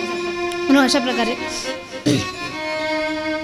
धुंदुकारी वैशागमन करू लागला, वाईट मार्गावर गेला आणि त्यावेळेला ज्या वैश्यांसोबत राहून त्याने एका राजाच्या खजिन्यामध्ये डाका टाकला आणि राजाचं सोनं, राजाचं सगळा खजिना चोरून आणला। त्या वैश्यांना वाटलं की याच्यासोबत राजा आपल्यालाही पकडेल, आपल्यालाही सजा देईल, त्यापेक्षा आपणच याला मारून टाकू। त्या धुंदुकारीला या वैश्यांनी मारून टाकले, सगळं जेवढं धन होतं घेऊन ते निघून गेले। आता कुणाला कानोकान खबर सुद्धा झाली नाही। व्यक्ती चांगला असेल तर कुठं गेला, काय झालं हे विचारण्यासाठी हजार लोक असतात, पण व्यक्तीच वाईट असेल तर गेला बरं झालं, गेला जाऊ दे, काही विषय नाही म्हणतात, त्याच्याबद्दल कोणी विचारपूस सुद्धा करत नाही। व आपल्या माघारे आपण मेल्याच्या नंतर चांगला होता एवढं म्हणण्यापुरतं तरी कार्य आपण करायला पाहिजे, म्हणण्यापुरतं नाही, चांगलं वागायचं, तसं कार्य करायचं। आणि म्हणून धुंदुकारी एवढा वाईट वागला की त्याला पुढची योनी प्रेत योनी प्राप्त झाली। आता काय करावं त्याला काही कळेना, त्याला फार पश्चाताप होऊ लागला, पण वेळ गेल्याच्या नंतर पश्चाताप करून काही फायदा होणार नाही। जोपर्यंत वेळ आहे तोपर्यंत पश्चाताप करायला पाहिजे, वेळ गेल्याच्या नंतर किती आरडाओरडा करून फायदा नाही। बघा, एक दृष्टांत तुम्हाला सांगते, आपलं सुद्धा तसंच व्हायलंय, वेळ गेल्याच्या नंतर आपल्याला कळतं अरे रे मी भक्ती करायला पाहिजे होती। एक दृष्टांत सांगते ऐका, दोन माकड, एक माकडाची जोडी होती, म्हणजे एक माकड आणि माकड। एक माकड होतं, चांगलं जंगलामध्ये फिरू लागलं। आता लग्नाच्या वयाचं झालं, त्याचं लग्न झालं, साहजिक आहे, माकडाचं लग्न कुणासोबत झालं असावं, थोडं मोठ्यानं बोला ना, हा इकडेच बोलायले, तुम्ही गप्परायची शपथ घेऊन आले का मौन व्रत आहे? हा, माकडाचं लग्न कुणासोबत, हा दंतकथा आहे, कसं झालं, कुठून झालं हा विचारू नका, फक्त सिद्धांत लक्षात घ्या, दृष्टांत फक्त ऐका। माकडाचं माकडींचं लग्न झालं. नवीन नवीन लग्नामध्ये फार आनंद असतो, तो शेवटपर्यंत टिकत नाही. संसाराचा जर आकार, लग्न झाल्याच्या नंतर संसाराचा जर आकार, याची जर काही आकृती असती ना, तर ती इंग्रजी मधल्या व्ही सारखी असती बर का. व्ही म्हणजे कसं, वर वरून खाली पुन्हा वर. बघा, जेव्हा नवीन लग्न होतं त्या नवविवाहित जोडप्याचं प्रेम हे एकदम वरच्या टोकाला असतं. सोबत जेवणार, सोबत खाणार, सगळं विचारपूस करणार, सोबत आनंदामध्ये राहणार. आणि जसजसं लग्नाला वेळ होतोय ती व्हीची दांडी जशी खाली खाली येते ना इंग्लिश मधल्या, त्यांचं प्रेम सुद्धा खाली खाली येतं. जो नवरा लग्नाच्या सुरुवातीला म्हणत होता तू आली तेव्हा माझ्या जीवनाचं सार्थक झालं, अर्ध्या मधात 2-3 वर्ष झाले की तोच म्हणतोय तुम्ही ने मेरी जिंदगी खराब की. मागे कीर्तनाला गेली होती, तिथला एक व्यक्ती म्हणे काय सांगावं ताई, माझी पत्नी एवढी नाजूक होती पण बाहुली असणारी माझी पत्नी कधी बाहुबली झाली पताच लागला नाही. क्या से क्या हो गए देखते देखते, काय होते आणि काय झाले. अशा प्रकारे जसजसं जुनं होतं तसतसं प्रेम खाली खाली येतं. पण जसजसं लेकरांचे लग्न झाले, जसजसं वृद्ध वेळ येते, वृद्ध काळ येतो, तसतसं त्यांचं प्रेम वाढत जातं. तेव्हा पुन्हा त्यांनी सोबत जेवणार, एकमेकांची काळजी घेणार. कारण तेव्हा त्यांना कळतंय अरे ज्या मुलाबाळांसाठी आम्ही स्वतःपासून दूर झालो, त्या मुलाबाळांसाठी आम्ही स्वतःचा आनंद घेतला नाही, ज्या मुलाबाळासाठी आम्ही स्वतः काही स्वतःच्या जीवाला करून घेतलं नाही, ते मुलंबाळ शेवटच्या काळाला आपले नाही. आणि असंही कोणी कितीही म्हणा काहीही नाही. कारण म्हणतात ना, तू म्हणशील घरदार हे इथंच राहील सार, मेल्यावरती आपलं घर गावाच्या बाहेर. घे घे घे हरिनाम घे, माया सारी सोडून दे, हात लावून नशिबाला रडतो सटाई ताई. या संसार पायी, या संसार पायी, या संसार पायी, या संसार पायी, या संसार पायी, या संसार पायी, या संसार पायी, या संसार पायी. ऐक मानवा भाई तू राम नाम घे, ऐक मानवा भाई तू राम नाम घे, नरा सारी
ज्या मुलाबाळांसाठी आपण सगळं सोडतोय किंवा ज्या घरादारासाठी आपण सगळं करतोय ते आपलं आहे का? नाही. शेवटी काहीच आपल्या सोबत येणार नाही. एकट्याला यायचं, एकट्याला जायचं आहे. म्हणून वृद्ध काळामध्ये ही गोष्ट फार लवकर समजून जाते. अरे म्हणतात ना की जेव्हा आपण वयोवृद्ध होतो, जेव्हा आता जे 20, 21, 22, 20 ते 30, 35, 40च्या दरम्यान जेवढे आहेत, 40-45च्या दरम्यानचे, त्यांच्याकडं करायला कामं आहेत, त्यांचे मित्र आहेत, त्यांचे हातपाय चांगले चालतात, त्यांच्याकडं पैसे, त्यांच्याकडं व्यवहार आहे, म्हणून लोक त्यांना फार मान सन्मान देतात. आणि आपण या भ्रमामध्ये राहतो की मला हा मान सन्मान शेवटपर्यंत मिळणार आहे. तर गैरसमज सोडा, हा मान सन्मान आपल्याला शेवटपर्यंत मिळू शकणार नाही. अहो, एक मुलगी जेव्हा तरुण असते तिच्या मागे लाखोची लाईन लागलेली असते. तो म्हणतो मी तिच्याशी लग्न करेल, तो म्हणतो मी तिच्याशी लग्न करेल. पण तीच मुलगी जेव्हा वृद्ध होते, स्वतःचे लेकरं सुद्धा तिच्या करायला पुढे येत नाहीत. आणि हीच संसाराची समाजाची काळी परिस्थिती आहे. म्हणून इथं आल्याच्या नंतर हे माझं ते माझं करत बसू नये. होईल तेवढ्या लवकर आपल्या जीवनामध्ये भगवंताचं नामस्मरण आपण करत बसायचं. मी सुरुवातीच्या दिवशीपासून सांगत आलेली आहे, संसार सोडायची गरज नाही. आहात तिथं आहे त्या ठिकाणी भगवंताचं नामस्मरण नितांत चालू राहू द्यायचे.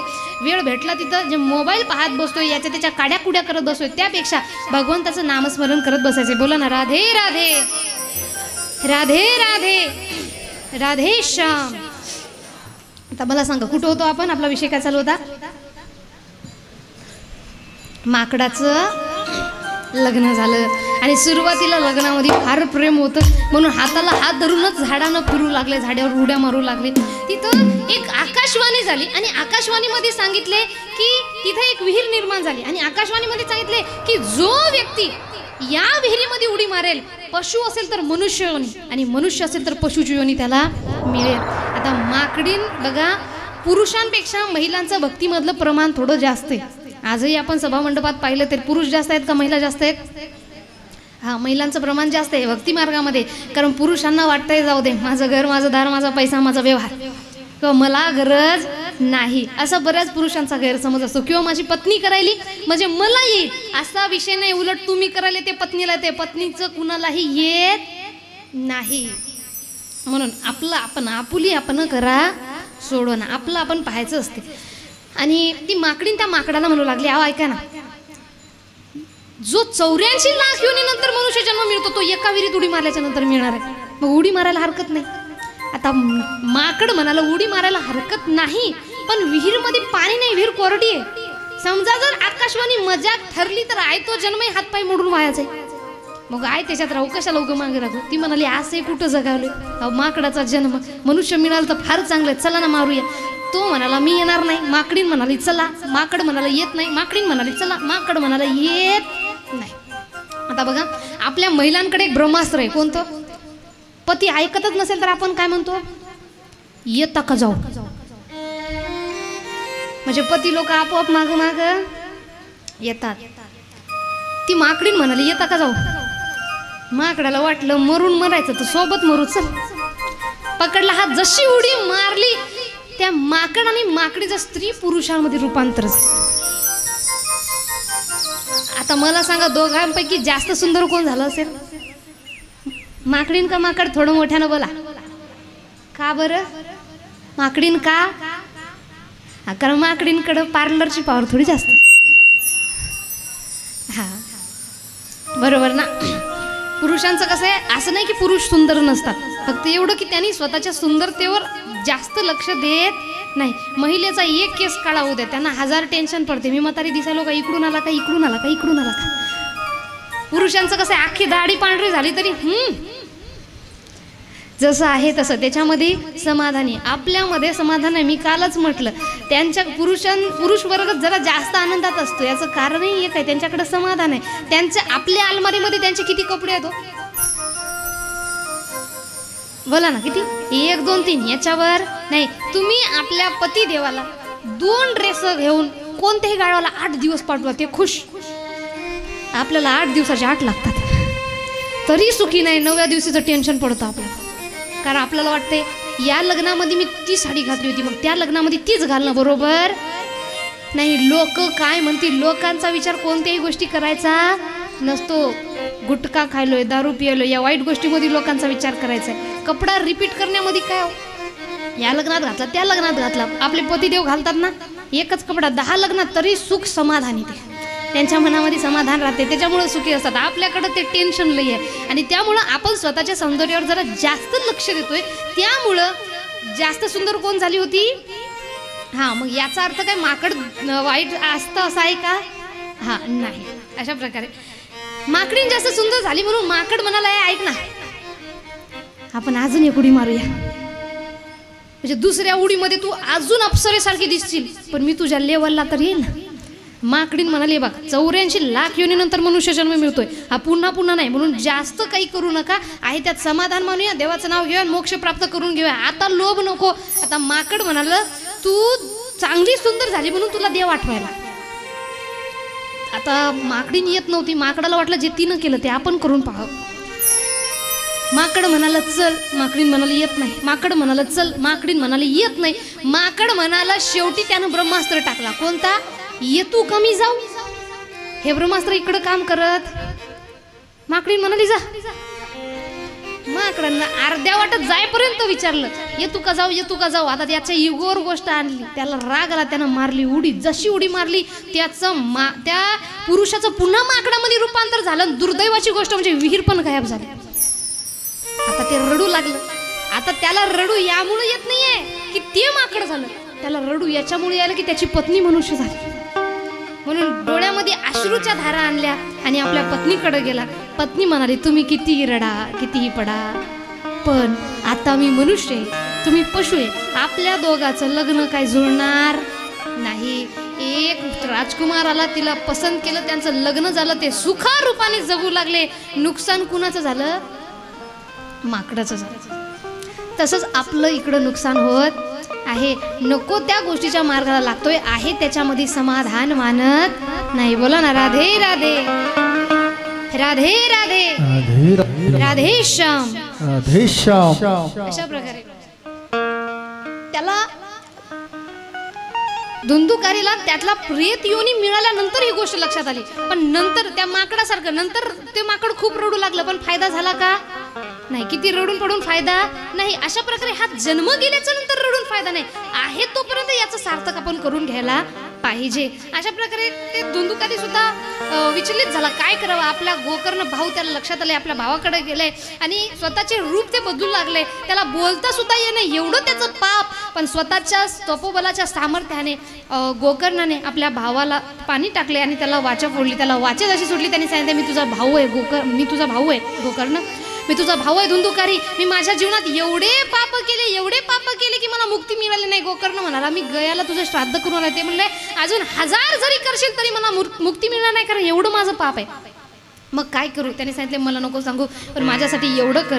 यावर त्याने विचार केला, गावातल्या लोकांशी चर्चा केली. त्यांनी सांगितले तुम्ही सूर्याला विचारा. सूर्याला थांबवलंय. सूर्याला थांबवण्याची, सूर्यनारायणाला थांबवण्याची सामर्थ्य जर कुणामध्ये असेल तर खऱ्या भक्तामध्ये आहे. सूर्य उपासना करत होते, सूर्याला थांबतले आणि सूर्य भगवंतांनी सांगितले तुम्ही श्रीमद भागवत महापुराण सप्ताह करा. त्यांनी सप्ताहाचं आयोजन केलंय आणि धुंदुकारी तिथे आला.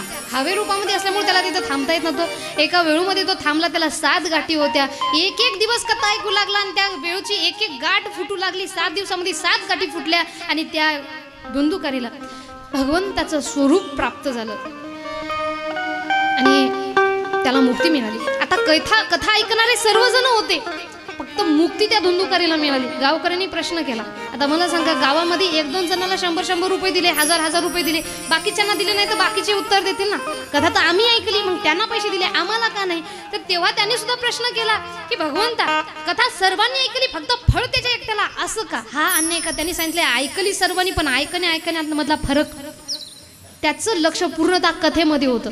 आपलं लक्ष कथेमध्ये नाही. आपलं लक्ष घरी काय चालू असेल, कुलूप लावला का नाही, झटका मारला का नाही, कोण काय करत असेल, भाजी, संध्याकाळून स्वयंपाक काय करू, कथा संपल्याच्या नंतर कुठं जाऊ, उद्या कोणता रंग असेल, उद्या काय घालू, परवा काय करू, या सगळ्या गोष्टी आपल्या डोक्यामध्ये चालू असतात आणि त्यामुळं आपल्याला कथा श्रवणाचं फळ मिळत नाही. हे सांगण्याचं तात्पर्य फक्त एकच की आपल्याला जसं, आपल्या सर्वांना जसं मोक्ष मिळाला पाहिजे यासाठी आपण कथा ऐकत आहात. म्हणून मन लावून ऐकलं तरच मिळेल. चिंतन करायचं आहे आणि त्याच्यासोबत मनन सुद्धा आपल्याला करणं अनिवार्य आहे. इथं ऐकायचं आणि घरी गेल्याच्या नंतर सर्वांनी त्याचं चिंतन करायचं. असं का झालं असेल, असं का झालं असेल, हे असं झालं तसं झालं, भगवंताच्या नामाचं चिंतन करायचे. तेव्हाच आपल्याला मोक्ष प्राप्त होऊ शकतो आणि आपण कथा ऐकली याचा लाभ सुद्धा मिळू शकतो. अशा प्रकारे धुंदुकारीला सुद्धा इथं मुक्ती मिळाली. आणि धुंदुकारीला मुक्ती मिळाल्याच्या नंतर शौनकादी ऋषींनी विचारले अजून प्रश्न. सुतजींना त्यांनी म्हणतात की आम्हाला भगवंताच्या अवताराबद्दल माहिती द्या. आणि त्यांनी सांगितले तसे तर भगवंताचे खूप अवतार आहेत, परंतु त्यांचे मूळ अंशावतार ज्याने मानलेले आहेत तसे तर प्रमुख 10 आहेत, पण 24 श्रीमद भागवत महापुराणमध्ये आलेले आहेत. पहिला म्हणजे सनकादिक ऋषी, दुसरा म्हणजे वराह अवतार, तिसरा म्हणजे नारदजी आणि चौथा म्हणजे मत्स्यनारायण, पाचवा म्हणजे कपिलदेव, 6वा म्हणजे दत्तात्रेयाच्या नंतर 7वा यज्ञाचा, 8वा ऋषभदेव, 9वा पृथ्वीराजा आणि 10वा मत्स्यनारायण, त्याच्यानंतर 11वा कुर्म, त्यानंतर 12वा धन्वंतरी, 13वा मोहिनी, 14वा नृसिंह अवतार आणि 15वा वामन अवतार.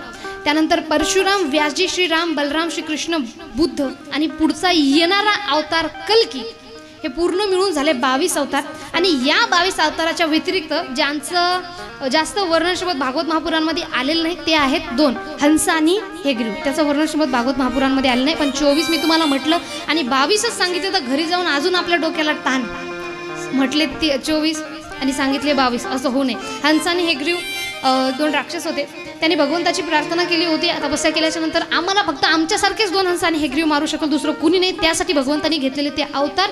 आणि अशा प्रकारे भगवंताचे असे 24 अवतार याचं वर्णन श्रीमद भागवत महापुराणमध्ये आपण एकाएकाने घेणार आहोत. पण तत्पूर्वी शौनकादी ऋषीने प्रश्न विचारला की एवढे ग्रंथ महापुराण असताना महर्षी व्यासाने श्रीमद भागवत महापुराणाची रचना का केली. तेव्हा त्यांनी सांगितले की एक वेळची गोष्ट आहे, सरस्वती नदीच्या तीरावर महर्षी वेदव्यास नाराज होऊन बसले होते. तिथं नारदजी आले. नारदजींनी त्यांना विचारले की तुम्ही वैष्णव आहात, तुमच्या मुखावर तेज असतं, आज नाराज दिसत आहात, कारण काय. तेव्हा महर्षी व्यासाने सांगितले मी एवढे वेद पुराण सगळं लिहिलंय, एवढ्या त्याच्या शाखा उपशाखा केले, पण तरी सुद्धा मनाला शांती मिळत नाही. याचं कारण काय. नारदजी म्हणतात याचं कारण फक्त एकच आहे की तुम्ही जे काही लिहिलं ते कलियुगामध्ये काम येणार नाही, कारण कलियुगामध्ये कोणीच वेद पुराण वाचणारं राहणार नाही, कारण त्यामध्ये ज्ञान कुणाला आवडणार नाही. म्हणून तुम्ही भगवंताची भक्ती लिहा, भगवंताच्या लीलांचं वर्णन करा, ज्यामुळं मनुष्याच्या मनामध्ये भगवंताबद्दल भक्ती निर्माण झाली पाहिजे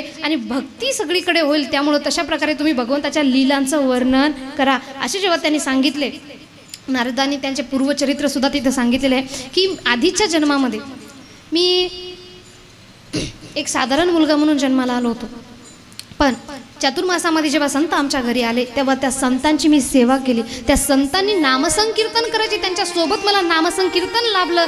एक दिवस मी त्या संतांना विचारले की तुमच्या पत्रावर उरलेलं उष्ट मी खाऊ का. त्या पत्रावळीवरचं संतांचं उष्ट मी खाल्लं, माझी बुद्धी जागृत झाली आणि त्या संतांसोबत सत्कर्म आणि सत्संग केल्यामुळं, त्या संतांच्या आश्रयामध्ये राहिल्यामुळं माझ्यामध्ये भगवत भक्तीबद्दल प्रेम निर्माण झालं आणि मला मोक्ष मिळाला. मोक्ष मिळाल्याच्या नंतर जेव्हा योग निद्रेमध्ये भगवंत जात होते तेव्हा मी त्यांच्यामध्ये प्रवेश केला. आणि जेव्हा पुन्हा भगवंतांनी सृष्टी निर्माण करण्यासाठी ब्रह्माजी आले नाभीमधून, श्री विष्णू नारायण यांच्या नाभीमधून जेव्हा ब्रह्माजी आले तेव्हा मी सुद्धा तिथे प्रकट झालो आणि ब्रह्माजीचा मानसपुत्र सुद्धा आहे. ही पूर्ण माहिती त्यांनी दिली. म्हणून अशा प्रकारे तुम्ही सुद्धा भगवंताच्या लीला अवतारांचं वर्णन करा, जेणेकरून कलियुगामध्ये लोकांच्या मनामध्ये भक्ती जागृत झाली पाहिजे. तेव्हा त्यांनी लिहायला सुरुवात केली. महाभारताच्या प्रसंगापासून लिहितात. महाभारताचं युद्ध झालेलं आहे, दुर्योधनाला सुद्धा मृत्यू आलेला आहे, अश्वत्थामाचा मणी काढून घेतलेला आहे आणि अश्वत्थामाने सोडलेले ब्रह्मास्त्र उत्तरेच्या गर्भामध्ये राजा परीक्षिती यांचं रक्षण सुद्धा त्यांनी केलेलं आहे. बघा परीक्षिती नाव का ठेवण्यात आलेलं आहे तर याच्या मागे सुद्धा इतिहास आहे. जेव्हा भगवंताने प्रत्येक जो जन्म आहे तो गर्भामध्ये जाऊन कोणताही घेतलेला नाही, तर अशा फक्त एक वेळेस उत्तरामातेच्या गर्भामध्ये जाऊन त्यांनी राजा परीक्षित यांचं रक्षण केलेलं आहे. तेव्हा राजा परीक्षितने जेव्हा त्यांना पाहिले गर्भामध्ये तेव्हा बाहेर आल्याच्या नंतर त्यांनी प्रत्येकाला पाहत होते, परीक्षण करत होते की मला जो गर्भामध्ये भेटला होता तो हा आहे का, हा आहे का, हा आहे का, हा आहे का, अशा प्रकारे परीक्षण करत होते. म्हणून त्यांचं नाव परीक्षित असं ठेवण्यात आलेलं आहे. पुढं भगवंतांनी भीष्माचार्य यांना सुद्धा त्याने उत्तरायण लागल्याच्या नंतर स्वतःचा अवतार इथं संपवलेला आहे.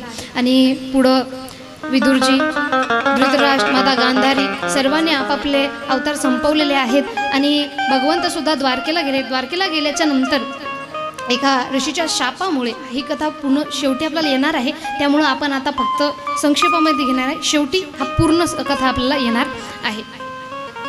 एका ऋषीच्या शापामुळं सर्व यदुवंशाचा नाश झालेला आहे आणि भगवंत सुद्धा स्वधामाला गेलेले आहेत. हा विषय जेव्हा पांडवांना कळाला तेव्हा त्यांना प्रत्येक भगवंताची एक एक एक एक गोष्ट ऐकू लागली, मनामध्ये आठवू लागली की भगवंताने आमच्यासोबत असे राहिले, आमच्यासोबत मित्रत्वाच्या भावनाने राहिले, आमची थट्टा करायची, आमची मस्करी करायची.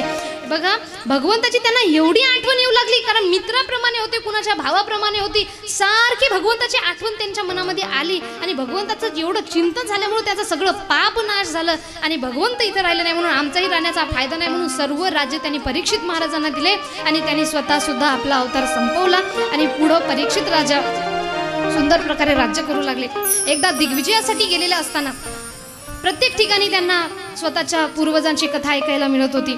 त्यांचे पूर्वज कसे होते, श्रीकृष्णाने त्यांना कशा प्रकारे मदत केली, श्रीकृष्ण कोण होते, श्रीकृष्णाच्या कथा त्यांना ऐकायला येऊ लागल्या. आणि अशा प्रकारे श्रीकृष्ण यांच्याबद्दल त्यांच्या मनामध्ये प्रेम भावना उत्पन्न होऊ लागली. त्यांच्या कथांबद्दल, त्यांच्याबद्दल जाणून घेण्यासाठी त्यांचं चिंतन सुद्धा परीक्षित महाराजांच्या मनातून होत होतं. आणि अशा प्रकारे एक दिवस दिग्विजयासाठी गेले असताना त्यांनी पाहिले की एक शूद्र राज्याच्या वेशामध्ये धर्माला म्हणजे धर्माचं रूप घेऊन असलेल्या बैलाला आणि गाईला मारत होता.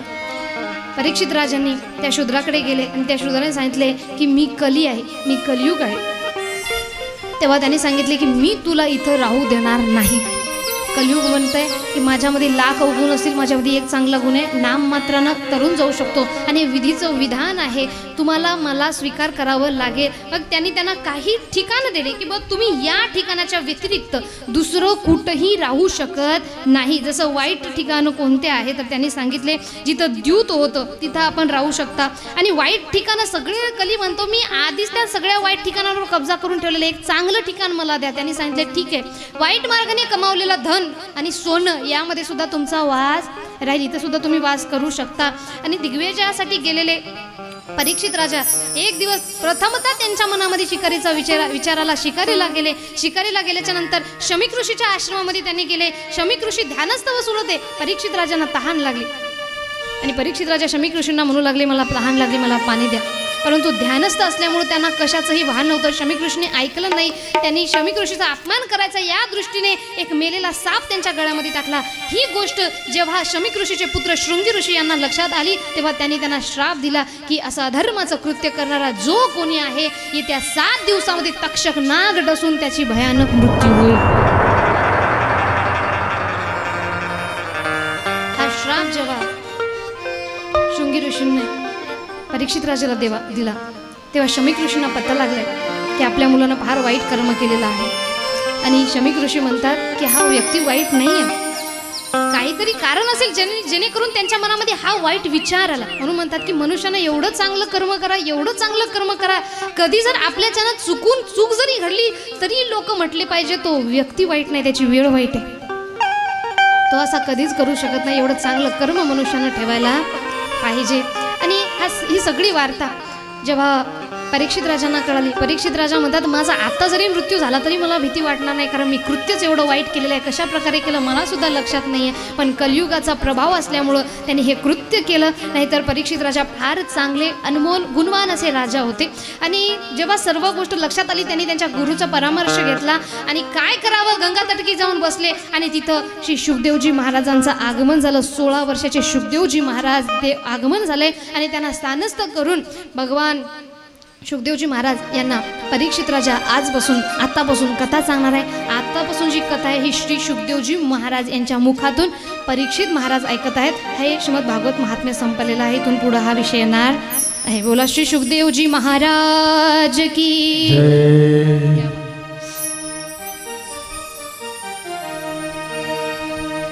श्री शुकदेवजी महाराज यांना बरेचसे प्रश्न परीक्षित महाराजांनी केलेले आहेत. राजा परीक्षित म्हणतात देवा मला सांगा ज्या व्यक्तीचा मृत्यू जवळ आलेला आहे त्याने काय करावं आणि भगवत भक्तीसाठी भगवंताचं दर्शन मिळालं पाहिजे, या जन्मामध्ये मोक्ष मिळाला पाहिजे, यासाठी मनुष्याने काय करायला पाहिजे आणि आता माझी परिस्थिती ही आहे, या वेळेला मी काय करायला पाहिजे. तेव्हा शुकदेवजी महाराज म्हणतात की या वेळेला तुम्ही जे केलं तेच करायला पाहिजे. सर्व राज्य त्यांनी जन्मेजयाला दिले आणि सगळा संसार सोडून त्याच क्षणी भगवंताच्या ध्यानासाठी येऊन बसलेले आहेत. आणि परीक्षित राजांना अशी शुकदेवजी महाराज म्हणतात की ज्या व्यक्तीचा मृत्यू जवळ आलेला आहे त्याने तेच करायला पाहिजे जे तुम्ही केलंय आणि कशाचाही शोक करू नये, कारण इथं आपण घेऊन आणलेली अशी कोणतीही गोष्ट नाही. म्हणून एक सुंदर गीत आहे ना, म्हणतात क्या लेके आया बंदा क्या लेके जाएगा, क्या लेके जाएगा, 2 दिन की जिंदगी है, 2 दिन का मेला, 2 दिन की जिंदगी है, 2 दिन का मेला. लेके आया बंदा क्या लेके जाएगा, क्या लेके जाएगा, 2 दिन की जिंदगी है, 2 दिन का मेला, 2 दिन की जिंदगी है, 2 दिन का मेला.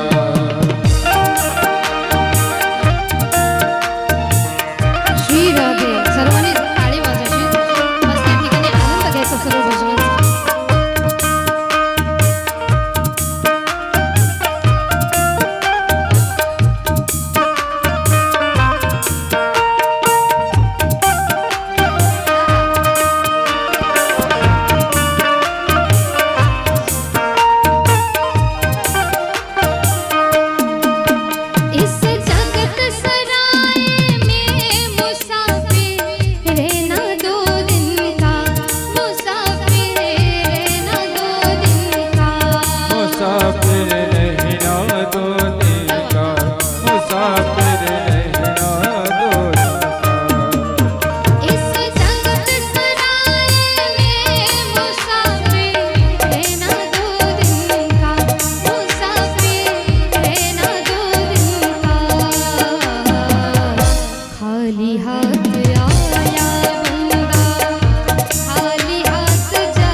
बोला ना, राधे राधे राधे राधे. क्या लेके आया बंदा क्या लेके जाएगा. ना काही घेऊन आलो ना काही घेऊन जाणार. 2 दिन की जिंदगी 2 दिन का मेला. 2 दिवस जगायचे, सगळं आनंदाने जगायचे. परीक्षित महाराजांना शुकदेवजी सांगतात की आपण घेऊन काय आलोय, जे जाण्याचं दुःख आहे. येताना एकटाच आलोय आणि जाताना सुद्धा एकटंच जाणार आहोत. एक सुंदर मराठी भजन आहे, काय म्हणतात. येताना घेऊन आला काय, जाताना घेऊन जाशील का. नको अभिमान करू भला मानसा.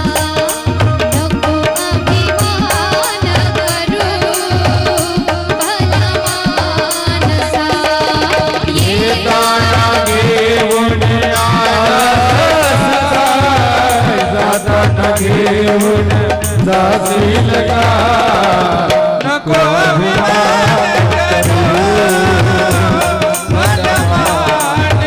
मानसा नको अभिमान करू मानसा